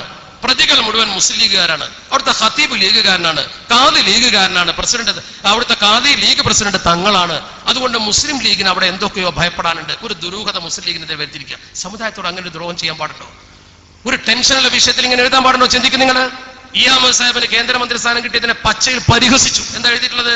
അതിന്റെ പേജ് 104 പറയുന്നു, ഇ അഹമ്മദ് കേന്ദ്രമന്ത്രി സ്ഥാനത്തേക്ക് തെരഞ്ഞെടുക്കപ്പെട്ടത് അറുക്കാൻ കൊണ്ടുപോകുന്ന പോത്തിന് കൊടുക്കുന്ന വെള്ളം പോലെയാണ്. അങ്ങനെ തന്നെ അവസ്ഥ, അതേ ഭാഷ. എന്നിട്ട് പറയുന്നു, ആ വെള്ളം ദാഹം മാറാനോ ശരീരത്തിന് പിടിക്കാനോ അല്ല, അന്ത്യാഭിലാഷം നിറവേറ്റാനാണ്. അപ്പൊ ലീഗ് അസ്തമിക്കാൻ പോകണതിന്റെ അന്ത്യാഭിലാഷാണ് കിട്ടിയെന്നാണ് പറയുന്നത്. മാത്രമല്ല ഇവർ കൃത്യമായി പറയുന്നു, മുസ്ലിം ലീഗ് എന്നൊരു സംഘടന ഒരു ഭാഗത്തുണ്ടായാൽ മറുഭാഗത്ത് മറ്റു സംഘടനകളും ഇതുപോലെ മതത്തിന്റെ പേരിൽ വർഗീയമായി വരും, അത് നമുക്ക് അപകടമാകും. എന്നിട്ട് അതിന്റെ അവസാനത്തെ അധ്യായത്തിൽ ലീഗ് നേതൃത്വത്തോട് എന്ന് പറഞ്ഞുകൊണ്ട് 25 ചോദ്യങ്ങൾ ചോദിക്കുന്നു. 25 ചോദ്യങ്ങൾ. ആ 25 ചോദ്യങ്ങൾ നിങ്ങളൊന്ന് വായിച്ചാൽ മണ്ണാർക്കാട് പുലരുന്നതിന്റെ മുമ്പ് തന്നെ അയാളെ ഇരുത്തേണ്ടടുത്ത് ഇരുത്തേണ്ടതായിരുന്നു എന്നാണ് ഞങ്ങൾക്ക് പറയാനുള്ളത്. ആ ഇരുത്തേണ്ടടുത്ത് ഇരുത്താത്തതിന്റെ ദോഷമാണ് മറ്റു മണ്ഡലങ്ങളൊക്കെ പലപ്പോഴും കണ്ടതും ഈ ഉമ്മത്ത് പലപ്പോഴും അനുഭവിച്ചതും പല സ്ഥലത്തും മദ്രസകൾക്ക് ചുമര് വെച്ചതും പല സ്ഥലത്തും അപകടകരമായ പ്രവർത്തനം നടന്നതും. ഇതിലൊക്കെ അയാൾ ആദ്യകാലത്ത് സഹായിച്ചത് സമുദായത്തിന്റെ മതസ്ഥാപനങ്ങളിൽ താല്പര്യമില്ലാത്ത ആളുകളായിരുന്നുവെന്ന് ചരിത്രം പഠിക്കുന്ന ഏതൊരാൾക്കും വളരെ കൃത്യമായി ബോധ്യപ്പെടും. അത് പരിശോധിക്കണം നമ്മൾ. മാത്രമല്ല ഇദ്ദേഹം ഇപ്പോൾ ആഹ്വാനം ചെയ്തിരിക്കുന്നു പരസ്യമായിട്ട്. നേരത്തെ 89-ലാണ് ഇദ്ദേഹം ഇങ്ങനെ ഒരു ആഹ്വാനം ചെയ്തത്. 89-ന്റെ ശേഷമുള്ള ആദ്യത്തെ ആഹ്വാനമാണ് ഒരാളുടെ പേര് പറഞ്ഞിട്ട്. അതിന്റെ ശേഷം നടന്ന തെരഞ്ഞെടുപ്പിലൊക്കെ നേരത്തെ സൂചിപ്പിച്ചതുപോലെ വിജയാനന്തരം അതിന്റെ ക്രെഡിറ്റ് അവകാശപ്പെടുകയും ആന്റണി തിരുരങ്ങടിൽ ജയിച്ചു. ജയിക്കുന്നത് വരെ അദ്ദേഹത്തിന്റെ കൂടെ ഇല്ലായിരുന്നു. ജയിക്കുന്നവരെ കൂടെ ഇല്ല. ജയിച്ചു കഴിഞ്ഞതിന് ശേഷം നേരെ ചെന്നിട്ട് തിരുവനന്തപുരത്ത് പോയിട്ട് പിന്തുണ കൊടുത്തു. അങ്ങനെ കൈ പിടിക്കുന്ന ഫോട്ടോ പിറ്റേന്ന് പത്രത്തിൽ വരുത്തിച്ച് എന്തൊരു മനോഹരം. അതുപോലെയുള്ള രാഷ്ട്രീയ ഞാണിന്മേൽ കളി. ഇതിന് അദ്ദേഹത്തിന് മലപ്പുറം ജില്ലയിൽ പലപ്പോഴും കൂട്ടുനിന്നിട്ടുള്ളത് നമുക്കറിയാം. ഇയാൾക്ക് പലപ്പോഴും മലപ്പുറം ജില്ലയിൽ കൂട്ടുനിന്നിട്ടുള്ളത് കോൺഗ്രസിന്റെ പ്രമുഖ നേതാവായ ബഹുമാന്യനായ ആര്യാട മുഹമ്മദ് സാഹിബ്. ഞങ്ങൾ അദ്ദേഹത്തോട് പലപ്പോഴും സംസാരിച്ചിട്ടുണ്ട്, നമ്മുടെ നേതാക്കളൊക്കെ സംസാരിച്ചിട്ടുണ്ട്. ഏത് മദ്രസ പള്ളി പ്രശ്നമുണ്ടായാലും ജബ്ബാറാജി ഇവിടെ ഉണ്ടായിരുന്നു. അദ്ദേഹത്തിന് അറിയാം, പോയെന്ന് എനിക്കറിയില്ല. ജബ്ബാറാജിക്ക് അറിയാം, ഏത് മദ്രസ പള്ളി പ്രശ്നമുണ്ടായാലും ആര്യാട മുഹമ്മദ് സാഹിബോട് ഇടപെടും. ഇയാൾക്ക് വേണ്ടി വക്കാലത്ത് പിടിക്കും, ഇയാൾക്ക് വേണ്ടി പോലീസിനെ ദുരുപയോഗം ചെയ്യും. ആ പോലീസിനെ ദുരുപയോഗം ചെയ്ത ആര്യാട മുഹമ്മദ് സാഹിബിന് പോലും ഒരു പ്രതിസന്ധി ഘട്ടത്തിൽ ഇടതുപക്ഷം അധികാരത്തിൽ വരുമെന്ന് കണ്ടപ്പോ ഇയാൾ കളം മാറി ചവിട്ടി. എന്ന് മാത്രമല്ല, നിങ്ങൾ ഓർക്കണം, ഇയാൾക്ക് വേണ്ടി വക്കാലത്ത് പിടിച്ചിരുന്ന ആര്യാട മുഹമ്മദ് സാഹിബിന്റെ മകൻ നിലമ്പൂർ നിയോജകമണ്ഡലത്തിൽ 11,504 വോട്ടിന് മധുരമായി തോറ്റു. നിങ്ങൾ മനസ്സിലാക്കണം. എന്താ തോൽപ്പിച്ചത്? ആരാ? അവരെ തോൽപ്പിച്ചത് എന്നവർ പറയും. പക്ഷേ അതിലൊരുപാട് ഘടകങ്ങൾ വേറെ കൂടിച്ചേർന്നിരിക്കാം. ഇവരെന്തുകൊണ്ട് സഹായിച്ചില്ല? 2011 5,598 വോട്ടിന് ആര്യാട മുഹമ്മദ് സാഹിബ് വിജയിച്ച പ്രദേശത്തല്ലേ ഇത് സംഭവിച്ചത്? എന്തേ അങ്ങനെ സംഭവിക്കാൻ? അങ്ങനെ സംഭവിക്കാൻ പാടില്ലല്ലോ. അവിടെ ശരിക്ക് സംഭവിച്ചത് എന്താണെന്ന് പരിശോധിച്ചാൽ കാണാൻ കഴിയും. അവിടെ പോലും UDF-ന്റെ ഒരു മണ്ഡലത്തിൽ പോലും ഇവർ സഹായിച്ചിട്ടില്ല. അതേ സമയത്തോ ആളുകളോട് ഇപ്പൊ PB അബ്ദുൾ റസാഖ് സാഹിബ് ഒരു അഭിമുഖം പത്രത്തിൽ പറയുന്ന, ഒരു TV-യിൽ പറയുന്നത് ഞാൻ കേട്ടു. എന്നെ സഹായിക്കുമെന്ന് എന്നോട് പറഞ്ഞിട്ടുണ്ട്. സുരേന്ദ്രനോടും അദ്ദേഹം നേരത്തെ പറഞ്ഞിട്ടുണ്ട്, രണ്ടാളോടും പറഞ്ഞിട്ടുണ്ട്. നേരത്തെ കത്ത് കൊടുത്ത കഥ ഇവിടെ സൂചിപ്പിച്ചതുപോലെ എല്ലാ ആളുകളോടും പറഞ്ഞിട്ടുണ്ട്. നിങ്ങളെ ജയിക്കുമെന്ന് സാധ്യതയുള്ള സ്ഥാനാർത്ഥികളോടൊക്കെ രണ്ട് കൂട്ടരെയും ഒറ്റയ്ക്ക് വിളിച്ചിട്ട് അദ്ദേഹം പറയും, നിങ്ങളെ വോട്ട് നിങ്ങൾക്കാണ് എന്റെ വോട്ട്. ആ രീതിയിൽ കൃത്യമായി കളവ് പറയാൻ മടിയില്ലാത്ത KT മാനുസിലയുടെ വാചകം ഞാൻ ഓർക്കുന്നു. ഞാനല്ല പറയുന്നത്, എനിക്കത് പറയാൻ മാത്രമുള്ള ത്രാണിയില്ല. അദ്ദേഹം നേരത്തെ ഷംസുദ് സാഹിബ് പറഞ്ഞ പോലെ നമ്മളൊക്കെ മേലെ ഒരു പണ്ഡിതനല്ലേ എന്ന് കരുതിയിട്ടെങ്കിലും വിനയം കാണിക്കാൻ നമുക്ക് ഓർക്കണം. നിങ്ങൾ KT മാനുസിലർ പറയാറുണ്ടായിരുന്നു, ഉണ്ണാനും കളവ് പറയാനും മാത്രം വായ തുറക്കുന്ന ഒരാൾ. അത് നല്ലൊരു ഫിറ്റായ വാചകമാണ്, നിങ്ങൾ നോക്കണം. ആ രീതിയിൽ നമ്മുടെ സമൂഹത്തിൽ ആഹ്വാനം ചെയ്ത ആള് മഞ്ചേശ്വരത്ത് BJP-ക്ക് പിന്തുണ പ്രഖ്യാപിച്ചു, അവർ തോറ്റു. നേമത്തെ പിന്തുണ പ്രഖ്യാപിച്ചില്ല, അവിടെ ജയിക്കും ചെയ്തു. അതാ സംഭവം. BJP-ക്ക് പോലും ഇയാൾ പിന്തുണ കൊടുത്താൽ പിന്നെ കഴിയും അതിന്റെ കഥ. ഇവിടെ നമുക്ക് മുസ്ലിം ലീഗിന്റെ പൊതുപ്രവർത്തകരോട് ഉപദേശിക്കാൻ നമുക്ക് കഴിയില്ല, പക്ഷെ അപേക്ഷിക്കാം. നിലപാടിൽ ഉറച്ചു നിൽക്കാൻ മുസ്ലിം ലീഗ് തന്നെ കാണിച്ച മാർഗം മുമ്പിലുണ്ടല്ലോ. നിലപാടിൽ ഉറച്ചു നിൽക്കാൻ മുസ്ലിം ലീഗ് തന്നെ കാണിച്ച മാർഗം മുന്നിലുണ്ട്. അതാ നമ്മൾ മനസ്സിലാക്കേണ്ടത്. ആ ആവശ്യം എന്താണ് എന്ന് ഞാൻ നേരത്തെ ആ പുസ്തകം സൂചിപ്പിച്ചപ്പോൾ നിങ്ങൾക്ക് ബോധ്യമില്ലേ? മാത്രമല്ല, ഇവരുടെ 2006 ജൂലൈ മാസത്തെ സുന്നത്ത് മാസികയുണ്ട്, അതൊന്ന് എടുത്തു നോക്കണം. ആ സുന്നത്ത് മാസികയിൽ ഒരു ചോദ്യമുണ്ട്. ചോദിക്കുന്ന ആള്, ഒരു മണ്ഡലത്തിൽ 2 മുജാഹിദ് മത്സരിച്ചാൽ നമ്മൾ എന്താ ചെയ്യാന്ന്? ഒരു മസാലയാണല്ലോ, 2 മുജാഹിദ് മത്സരിച്ച ആൾക്കാർ വോട്ട് ചെയ്യാൻ സുന്നികളെ തീരുമാനിക്കണല്ലോ. അതിന് ഇവരുടെ സുന്നത്ത് മാസികയിൽ ആധികാരിക മറുപടി എന്താ? നമ്മളെ സംബന്ധിച്ചിടത്തോളം നമുക്ക് ഏറ്റവും ബുദ്ധിമുട്ടുള്ളത് മുസ്ലിം ലീഗിനെ മുജാഹിദ് കൊണ്ടാണ്, അതുകൊണ്ട് മുസ്ലിം ലീഗ് അല്ലാത്ത മറ്റേ മുജാഹിദിന് വോട്ട് ചെയ്താൽ മതി എന്നാണ്. അപ്പൊ ലീഗാവുന്ന മുജാഹിദിന് നല്ല ഫത്വ കൊടുത്ത് ഈ രീതിയിൽ മുസ്ലിം ലീഗിനെ എവിടെയുണ്ടെങ്കിലും പരാജയപ്പെടുത്തുന്ന ഒരു സമീപനം സ്വീകരിച്ച ഈ വിഭാഗം ആളുകളെ വിശ്വാസത്തിലെടുക്കരുത് എന്ന് നമ്മൾ പറയുമ്പോൾ പലർക്കും അവർ സഹായിച്ചേക്കാമെന്നൊരു തോന്നലുണ്ടാവാറുണ്ട്. അവർക്കെതിരെ ശരിക്കും ക്യാമ്പയിൻ നടത്തി ആ മനസ്സിൽ നിന്ന് മുസ്ലിം ലീഗിന്റെ വിരുദ്ധത തുടച്ചു നീക്കി അവരെ കൊണ്ടുവരാൻ പറ്റിയില്ലെങ്കിൽ തീർച്ചയായും അത് നഷ്ടമായിരിക്കും. കാരണം മുസ്ലിം ലീഗിന്റെ നയം എന്ന് പറയുമ്പോൾ ഞാൻ ഇപ്പോഴും ഓർക്കുന്നു, 2004 വിവാദം കത്തി നിൽക്കുന്ന സമയത്ത് 2004 ജൂലൈ 13 ചന്ദ്രികയിൽ ബഹുമാനപ്പെട്ട പി കെ കുഞ്ഞാലിക്കുട്ടി സാഹിബ് എഴുതിയ ഒരു കുറിപ്പുണ്ട്. അതുപോലെ തന്നെ അദ്ദേഹത്തിന്റെ പ്രസ്താവന. അതുപോലെ 1993 നവംബർ 25 വ്യാഴാഴ്ച ചന്ദ്രികയിൽ എഡിറ്റോറിയൽ ഉണ്ട്. എന്റെ പ്രിയപ്പെട്ട മുസ്ലിം ലീഗിന്റെ സുഹൃത്തുക്കൾക്ക്, അതുപോലെ പൊതുവായ സമൂഹത്തിന്റെ അറിവിന് വേണ്ടി ഞാനത് വായിക്കാം.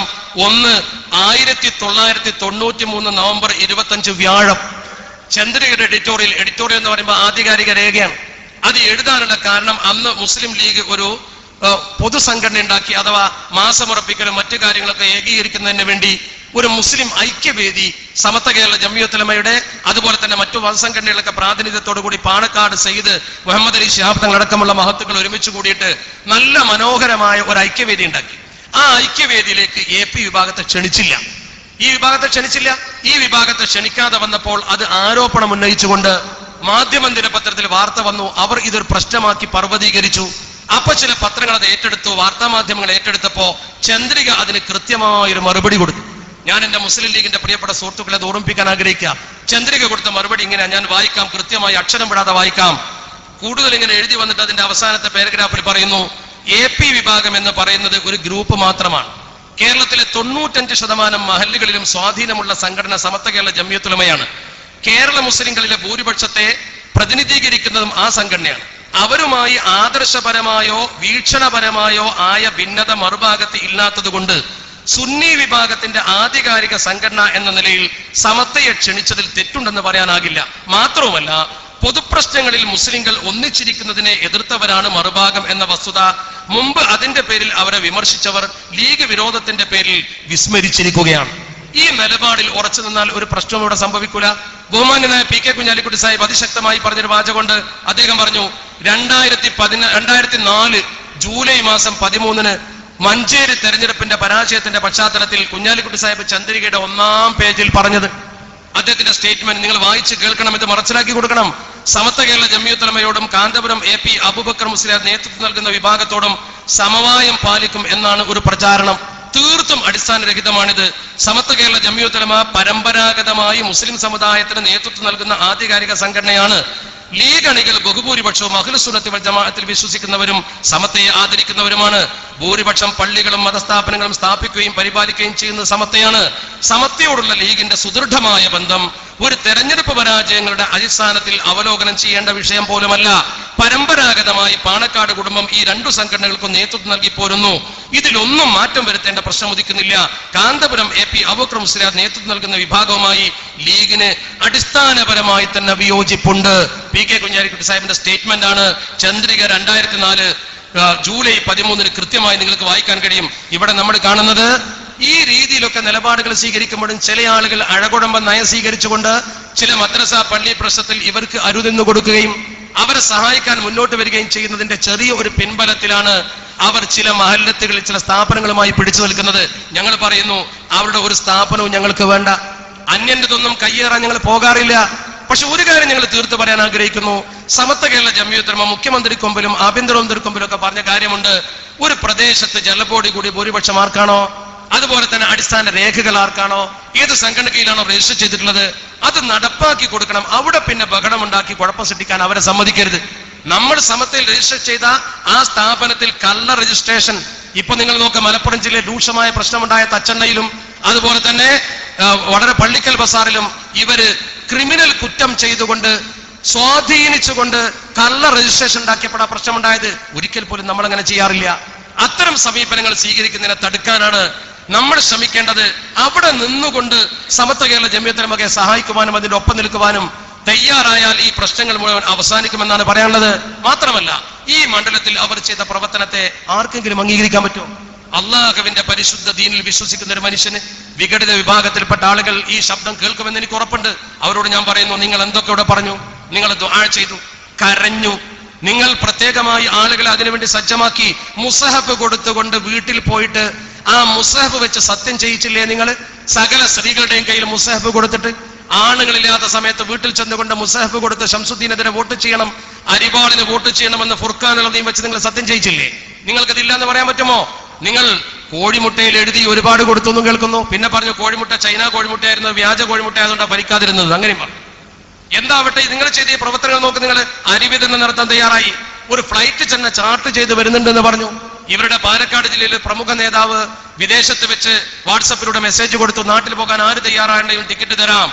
അങ്ങനെ പറഞ്ഞുകൊണ്ട് സമൂഹത്തിൽ വോട്ട് പിടിക്കാൻ ശ്രമിച്ച ആളുകൾ കരഞ്ഞിട്ടും ഈ സമൂഹത്തിന് മുമ്പിൽ വോട്ട് ചോദിച്ചിട്ടും മുസഹഫ് വെച്ച് സത്യം ചെയ്യിച്ചിട്ടും നിങ്ങൾ ബദരീങ്ങളുടെ പേര് പോലും ദുർവിനിയോഗം ചെയ്തിട്ടും മാലാഖമാർ എയർപോർട്ടിൽ വന്നിറങ്ങി മണ്ണാർക്കാട്ടെത്തി വോട്ട് ചെയ്ത് തിരിച്ചു പോയി എന്ന് പോലും പറഞ്ഞിട്ടും അതൊന്നും ഈ ഭൂമുഖത്ത് കാണാതെ പോയതെന്താണ്?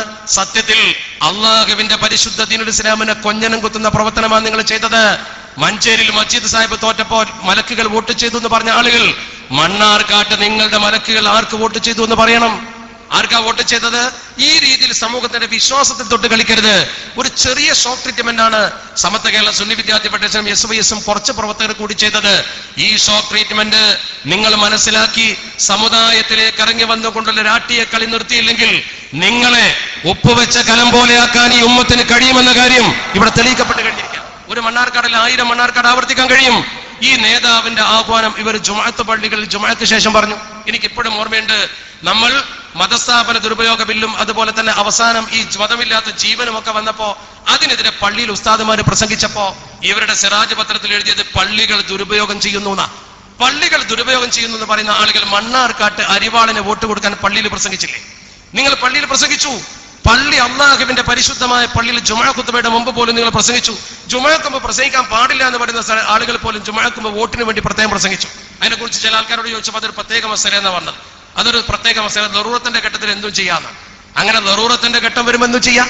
അങ്ങനെ പരസ്യമായി പ്രസംഗിച്ചു എന്ന് മാത്രമല്ല, ആളുകൾ മുഴുവൻ ഈ ആഹ്വാനം തള്ളിയറ്റും അവർ അമിതമായ ആത്മവിശ്വാസം പ്രകടിപ്പിച്ചുകൊണ്ട്. ശരിയാണ്, നിങ്ങൾ നോക്ക്, അവർ പ്രകടിപ്പിച്ച ആത്മവിശ്വാസം അവരുടെ വോട്ടെണ്ണുന്നതിന്റെ തലേ ദിവസമുള്ള പത്രത്തിൽ വന്നു. ഞാൻ ഒന്ന് പെട്ടെന്ന് വായിക്കാം. വോട്ടെണ്ണുന്നതിന്റെ തലേ ദിവസത്തെ പത്രം മെയ് 18, 19 എണ്ണിയത്. മെയ് 18 അവരുടെ പത്രത്തിൽ വന്നത് കൃത്യമായി ഞാൻ വായിച്ചു തരാം. സിറാജ് ദിനപത്രത്തിൽ അവർ പറയുന്നു, മണ്ണാർക്കാട് മണ്ഡലത്തിൽ പോളിംഗിലുണ്ടായ വർധനവ് രാഷ്ട്രീയ കേരളം ഉറ്റുനോക്കുന്നു. ഒരെന്നെ ഉറ്റുനോക്കിയിട്ടുള്ളൂ. പോളിംഗിൽ പ്രകടമായ കൊലപാതക രാഷ്ട്രീയത്തിനെതിരെയുള്ള പ്രതിരോധമാണെന്നാണ് വിലയിരുത്തൽ. പോളിംഗിൽ പ്രകടമായത് കൊലപാതക രാഷ്ട്രീയത്തിനെതിരെയുള്ള പ്രകടനം. 1.5 മാസം മുമ്പ് പ്രചാരണ ഘട്ടം മുതൽ മണ്ഡലത്തിൽ സജീവമായി ചർച്ച ചെയ്യപ്പെട്ട കല്ലാങ്കുഴി കൊലപാതകം വോട്ടിങ്ങിലും പ്രതിഫലിച്ചു എന്നാണ് രാഷ്ട്രീയ നിരീക്ഷകർ വിലയിരുത്തുന്നത്. അത് വളരെ ശരിയാണ്, അത് പ്രതിഫലിച്ചു, ശരിക്കും പ്രതിഫലിച്ചല്ലോ. പിന്നെ പറഞ്ഞെന്താ? പ്രതികളെ ലീഗ് നേതൃത്വവും MLAയും നിയമപരമായും രാഷ്ട്രീയപരമായും സഹായിച്ചു എന്ന ആക്ഷേപമാണ് മണ്ണാർക്കാട്ടെ തെരഞ്ഞെടുപ്പ് രാഷ്ട്രീയത്തെ ഇത്തവണ സംസ്ഥാന തലത്തിൽ ശ്രദ്ധേയമാക്കിയത്. സംസ്ഥാന തലത്തിൽ മണ്ണാർക്കാടിനെ ശ്രദ്ധേയമാക്കിയതൊന്നുമല്ല, മറ്റേ ആളെ പ്രസ്താവന തന്നെയാണ്. അയാൾ ഇങ്ങനെ പരാജയപ്പെടുത്തുമെന്ന് പ്രഖ്യാപിച്ചപ്പോ ഇവിടെയുള്ള അമുസ്ലിങ്ങളും അതുപോലെ തന്നെ ഈ മണ്ഡലത്തിലെ പ്രബുദ്ധരായ വോട്ടർമാരും ഒന്ന് ഉണർന്നു പ്രവർത്തിക്കുകയും അത് ഉണർത്താൻ എന്തിനും പ്രവർത്തന ശക്തിയാണല്ലോ. ഇയാൾ ഒരിക്കലും TV അത് പറഞ്ഞു എന്ന് വിചാരിച്ചിട്ട് മാത്രം മണ്ഡലത്തിന്റെ മുക്കുമുന്നിൽ എത്തൂല. അയാൾ പറഞ്ഞ വാചകം ജനങ്ങൾക്ക് എത്തിച്ചു കൊടുത്തതും ആ പ്രചരണം ഏറ്റുപിടിച്ചതും എങ്കിൽ അയാളെ ഒന്ന് മൂലക്കിരുത്തണമെന്ന് തീരുമാനിച്ചതും മണ്ണാർക്കാട് ഇസ്ലാമിക് സെന്റർ കേന്ദ്രീകരിച്ചുകൊണ്ടുള്ള പ്രവർത്തനത്തിന്റെ മികവ് തന്നെയാണെന്ന് പറയാൻ ആരും മടിച്ചു നിൽക്കേണ്ട കാര്യമില്ല. MLA വരെ അത് പറഞ്ഞു, കൃത്യമാണ്. ഇല്ലെങ്കിൽ ഈ അടിയൊടുക്കിൽ ഈ MLAയും അടിപതറുമായിരുന്നു എന്നതിന്റെ കൃത്യമായ കണക്കുകളാണ് ഞാൻ ആമുഖമായി ഉദ്ധരിച്ചത്. അദ്ദേഹത്തിന്റെ സൗമ്യമായ പെരുമാറ്റവും വിദ്യാഭ്യാസ യോഗ്യതയും വികസനവും തീർത്തും ഒരു ശക്തിയായിട്ടുണ്ടെന്ന് ഞാൻ സമ്മതിക്കുന്നു. പക്ഷേ ഈ ആഹ്വാനം ചെയ്ത ആള് തന്നെ തെരഞ്ഞെടുപ്പിന്റെ തലേ ദിവസം പറഞ്ഞൊരു വാക്കുണ്ടാ, എന്താ?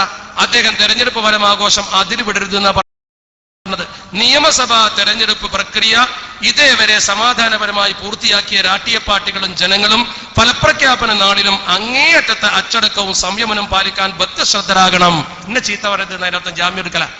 നമ്മൾ ആരെയും കുറ്റപ്പെടുത്തിയില്ല, നമ്മൾ അദ്ദേഹത്തെ കുറ്റപ്പെടുത്തിയില്ല, നമ്മൾ അദ്ദേഹത്തെ കോലമുണ്ടാക്കാൻ പറഞ്ഞില്ല.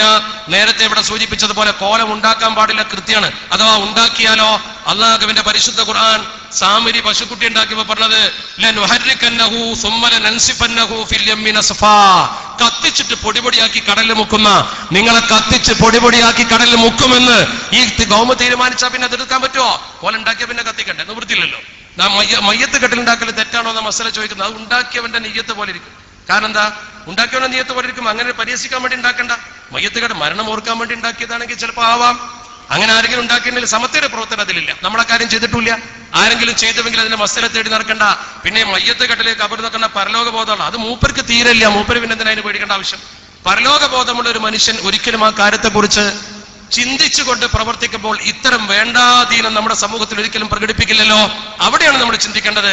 വളരെ പ്രധാനമായി നമ്മൾ മനസ്സിലാക്കണം, അള്ളാഹുവിന്റെ അപാരമായ അനുഗ്രഹത്താൽ നമുക്ക് ഇവിടെ ഈ സന്ദർഭത്തിൽ നൽകാനുള്ള ഏറ്റവും വലിയൊരു സന്ദേശമുണ്ട്. ആ സന്ദേശം മാത്രം നൽകിക്കൊണ്ട് ഞാൻ എന്റെ വാക്കുകൾ അവസാനിപ്പിക്കുകയാണ്. ഒന്നാമതായി നമുക്ക് നൽകാനുള്ള സന്ദേശം, BJP 7 മണ്ഡലത്തിൽ മുന്നേറുകയും അക്കൗണ്ട് തുറക്കുകയും ചെയ്ത സാഹചര്യത്തിൽ മുസ്ലിം സംഘടനകൾ ഒന്നിക്കണം. മുസ്ലിം സംഘടനകൾ ഒന്നിച്ചു നിൽക്കണം. അത് ഈ യോഗത്തിന്റെ സന്ദേശമായി നമ്മൾ നൽകുന്നു. മുസ്ലിം സംഘടനകൾ ഒന്നിക്കണം. അതിനുവേണ്ടി ആദ്യം ചെയ്യേണ്ടത് കാന്തപുരത്തിന്റെ മുസ്ലിം ജമാഅത്ത് പിരിച്ചുവിടണമെന്ന് ഞങ്ങൾ ആവശ്യപ്പെടുകയാണ്. പിരിച്ചുവിടണം. ഈ സമൂഹത്തിൽ അതിന്റെ ആവശ്യമില്ല. ഈ 2 കാരണത്താൽ ആവശ്യമില്ല. ഒന്ന്, കേരളത്തിലെ ജനങ്ങൾ സംഘടിതർ, അതിന്റെ അടുത്ത് ഒരു മുസ്ലിം ജമാഅത്ത് വേറെ വേണ്ട. 2, നിങ്ങളെ വാക്കിന് പുല്ലുവിലയില്ല എന്ന് അട്ടപ്പാടിയിലെ ആദിവാസികൾ വരെ തെളിയിച്ചതിക്ക് വിദ്യാഭ്യാസമുള്ളവരിൽ തീരെ നിങ്ങൾക്ക് നിലവാരമുണ്ടാകില്ല എന്ന കാര്യം ജനങ്ങൾക്കറിയാം. രണ്ടാമത്തത്, പാണക്കാട് സയ്യിദ് ഹൈദരലി ശിഹാബ് തങ്ങളുടെ കരങ്ങൾക്ക് ശക്തി പകരണം. ആ ശക്തി പകരുമ്പോഴേ മുസ്ലിം ഉമ്മത്ത് ഒന്നിച്ചു നിൽക്കൂ. 2, മറ്റൊന്ന് സമത്വ കേരള ജംഇയ്യത്തുൽ ഉലമയുടെ ബഹുജനാടിത്തറ മനസ്സിലാക്കി ആ ബഹുജനാടിത്തറയോട് ശത്രുത പുലർത്തുന്ന ആളുകൾ തിരുത്താനും സമത്വയെ മനസ്സിലാക്കാനും തയ്യാറാകണം. കൃത്യമായി പറഞ്ഞാൽ ആലപ്പുഴ സമ്മേളനം അതിലേക്കുള്ള വലിയ സൂചനയാണ്. പുതിയ സമുദായ സംഘടനകൾ, പ്രത്യേകിച്ച് PDP, SDPI, വെൽഫെയർ പാർട്ടി തുടങ്ങിയ പാർട്ടികളുണ്ടല്ലോ, ആ പാർട്ടികളൊക്കെ നമ്മുടെ വോട്ടുകൾ ഭിന്നിപ്പിക്കുന്നതിന്റെ ഗൗരവം കണ്ടുകൊണ്ട് വോട്ടുകൾ ഒന്നിക്കാനുള്ള മാർഗം തേടണം. വോട്ട് ഭിന്നിക്കാതിരിക്കാൻ നമ്മൾ ശ്രമിച്ചില്ലെങ്കിൽ അപകടം വരും. അതുപോലെ അധികാരത്തിൽ വന്ന ഇടതു മുന്നണിയോട് ഞങ്ങൾക്ക് പറയാനുള്ളത്, നേരത്തെ ഇവിടെ സൂചിപ്പിച്ചതിന്റെ ആവർത്തനം മാത്രമാണ്. ഈ വിഭാഗം ആളുകളുടെ സ്ഥാപനത്തിൽ ഒരിക്കലും ഞങ്ങൾ കയ്യേറ്റം നടത്താറില്ല. അനർഹമായി ഒന്നും ഞങ്ങൾ ചോദിക്കാറില്ല. പക്ഷേ ഈ ഭരണത്തിന്റെ പിൻബലത്തിൽ സമത്വയുടെ സ്ഥാപനങ്ങൾ കയ്യേറാൻ അവരെ കയറൂരി വിട്ടാൽ മണ്ണാർക്കാട്ട് ഈ കാഴ്ചവെച്ച പ്രകടനത്തിന്റെ 10 മടങ്ങ് ശക്തിയോടെ ഒരു കൊടുങ്കാറ്റായി സമത്വയുടെ ചുണക്കുട്ടികൾ ആഞ്ഞു വീശാൻ പ്രതിജ്ഞാബദ്ധരായിട്ടാണ് ഇവിടെ വന്നിട്ടുള്ളത്. കേവലം ഒരു പത്രപരസ്യം കൊണ്ട് ഈ ഹാളിൽ ഉൾക്കൊള്ളാൻ കഴിയാത്ത വലിയൊരു ജനാവലി ഒരുമിച്ച് കൂട്ടാൻ ഈ സമയത്ത് സമത്വ കേരള സുന്നി വിദ്യാർത്ഥി ഫെഡറേഷന്റെ കണ്ണാർക്കാട് ഇസ്ലാമിക് സെന്ററിലെ ആ ആഹ്വാനം കൊണ്ട് കഴിഞ്ഞുവെങ്കിൽ, മണ്ണാർക്കാട് ഇസ്ലാമിക് സെന്ററിൽ നിന്നൊരു ആഹ്വാനം വന്നാൽ, കോഴിക്കോട് അതുപോലെ തന്നെ മലപ്പുറം സുന്നി മഹലിൽ നിന്നും സമത്വയുടെ ആസ്ഥാനത്തിൽ നിന്നും ഒരു ആഹ്വാനം വന്നാൽ, അത് ഈ തോൽപ്പിക്കാൻ ആഹ്വാനം ചെയ്ത ആളുടെ ആഹ്വാനം പോലെ ആകില്ല എന്ന് ഇവിടെയുള്ള നിയമപാലകരും രഹസ്യാന്വേഷണ വിഭാഗവും മനസ്സിലാക്കി, സമത്വയുടെ വേരും അതിന്റെ അടിത്തറയും മനസ്സിലാക്കി, സമത്വ കേരള ജംഇയ്യത്തുൽ ഉലമയുടെ അവകാശ സംരക്ഷണത്തിൽ ന്യായമായ ആവശ്യങ്ങൾ അംഗീകരിച്ചു തരാൻ ഗവൺമെന്റ് തയ്യാറാകാത്ത പക്ഷം ആ ഗവൺമെന്റിനെ അത് ബോധ്യപ്പെടുത്താൻ ഞങ്ങൾ ബാധ്യസ്ഥരാണ് എന്ന് മാത്രം ഈ സന്ദർഭത്തിൽ സൂചിപ്പിക്കുന്നു. അല്ലാഹു സുബ്ഹാനഹു വ തആലയുടെ അപാരമായ അനുഗ്രഹത്താൽ ഒരു കാര്യം കേരളത്തിലെ രാഷ്ട്രീയക്കാർക്ക് ബോധ്യം വന്നത് സന്തോഷമുണ്ട്. ജയിക്കണമെങ്കിൽ ഇദ്ദേഹത്തിന്റെ അടുത്ത് ചെന്നിട്ട് ദ്വാ ചെയ്യിപ്പിച്ചാൽ മതി, അദ്ദേഹത്തിന്റെ ആഹ്വാനം കിട്ടിയാൽ മതി എന്നൊരു തിരിച്ചറിവ് നമ്മുടെ രാഷ്ട്രീയ പാർട്ടിക്കാർക്ക് ഉണ്ടായിട്ടുണ്ടെങ്കിൽ അതാണ് ഈ തെരഞ്ഞെടുപ്പിന്റെ ഏറ്റവും പ്രധാനപ്പെട്ട ഒരു നേട്ടം എന്ന് മാത്രം സൂചിപ്പിച്ചുകൊണ്ട്, ഈ നേട്ടത്തോടൊപ്പം തന്നെ നമ്മളൊക്കെ അള്ളാഹുവിന് ശുക്ർ ചെയ്യണം. കാരണം വലിയൊരു മാനക്കേടിൽ നിന്ന് കേരളത്തെ രക്ഷപ്പെടുത്തി ബഹുമാനപ്പെട്ട ശംസുദ്ദീൻ സാഹബ്. അതിന് പങ്കുവഹിച്ച എന്റെ പ്രിയപ്പെട്ട SKSFന്റെ പ്രവർത്തകർ എത്ര ഭിന്നിച്ചാലും മതിയാകില്ലെന്ന് മാത്രമല്ല, കൂട്ടത്തിലൊരു കാര്യം നമ്മൾ തീർത്ത് പറയണം. അല്ലാഹു സുബ്ഹാനഹു വ തആല നമ്മുടെ ബഹുമാനപ്പെട്ട കണ്ണിയത്ത് ഉസ്താദിന്റെ പ്രാർത്ഥന നമ്മുടെ ഈ ജീവിതകാലത്ത് തന്നെ വ്യക്തമായി പുലർന്നു കാണാൻ നമുക്ക് അവസരം നൽകി. അൽഹംദുലില്ലാ, സമത്വ കേരള ജംഇയ്യത്തുൽ ഉലമ 90 വർഷം പിന്നിട്ടു.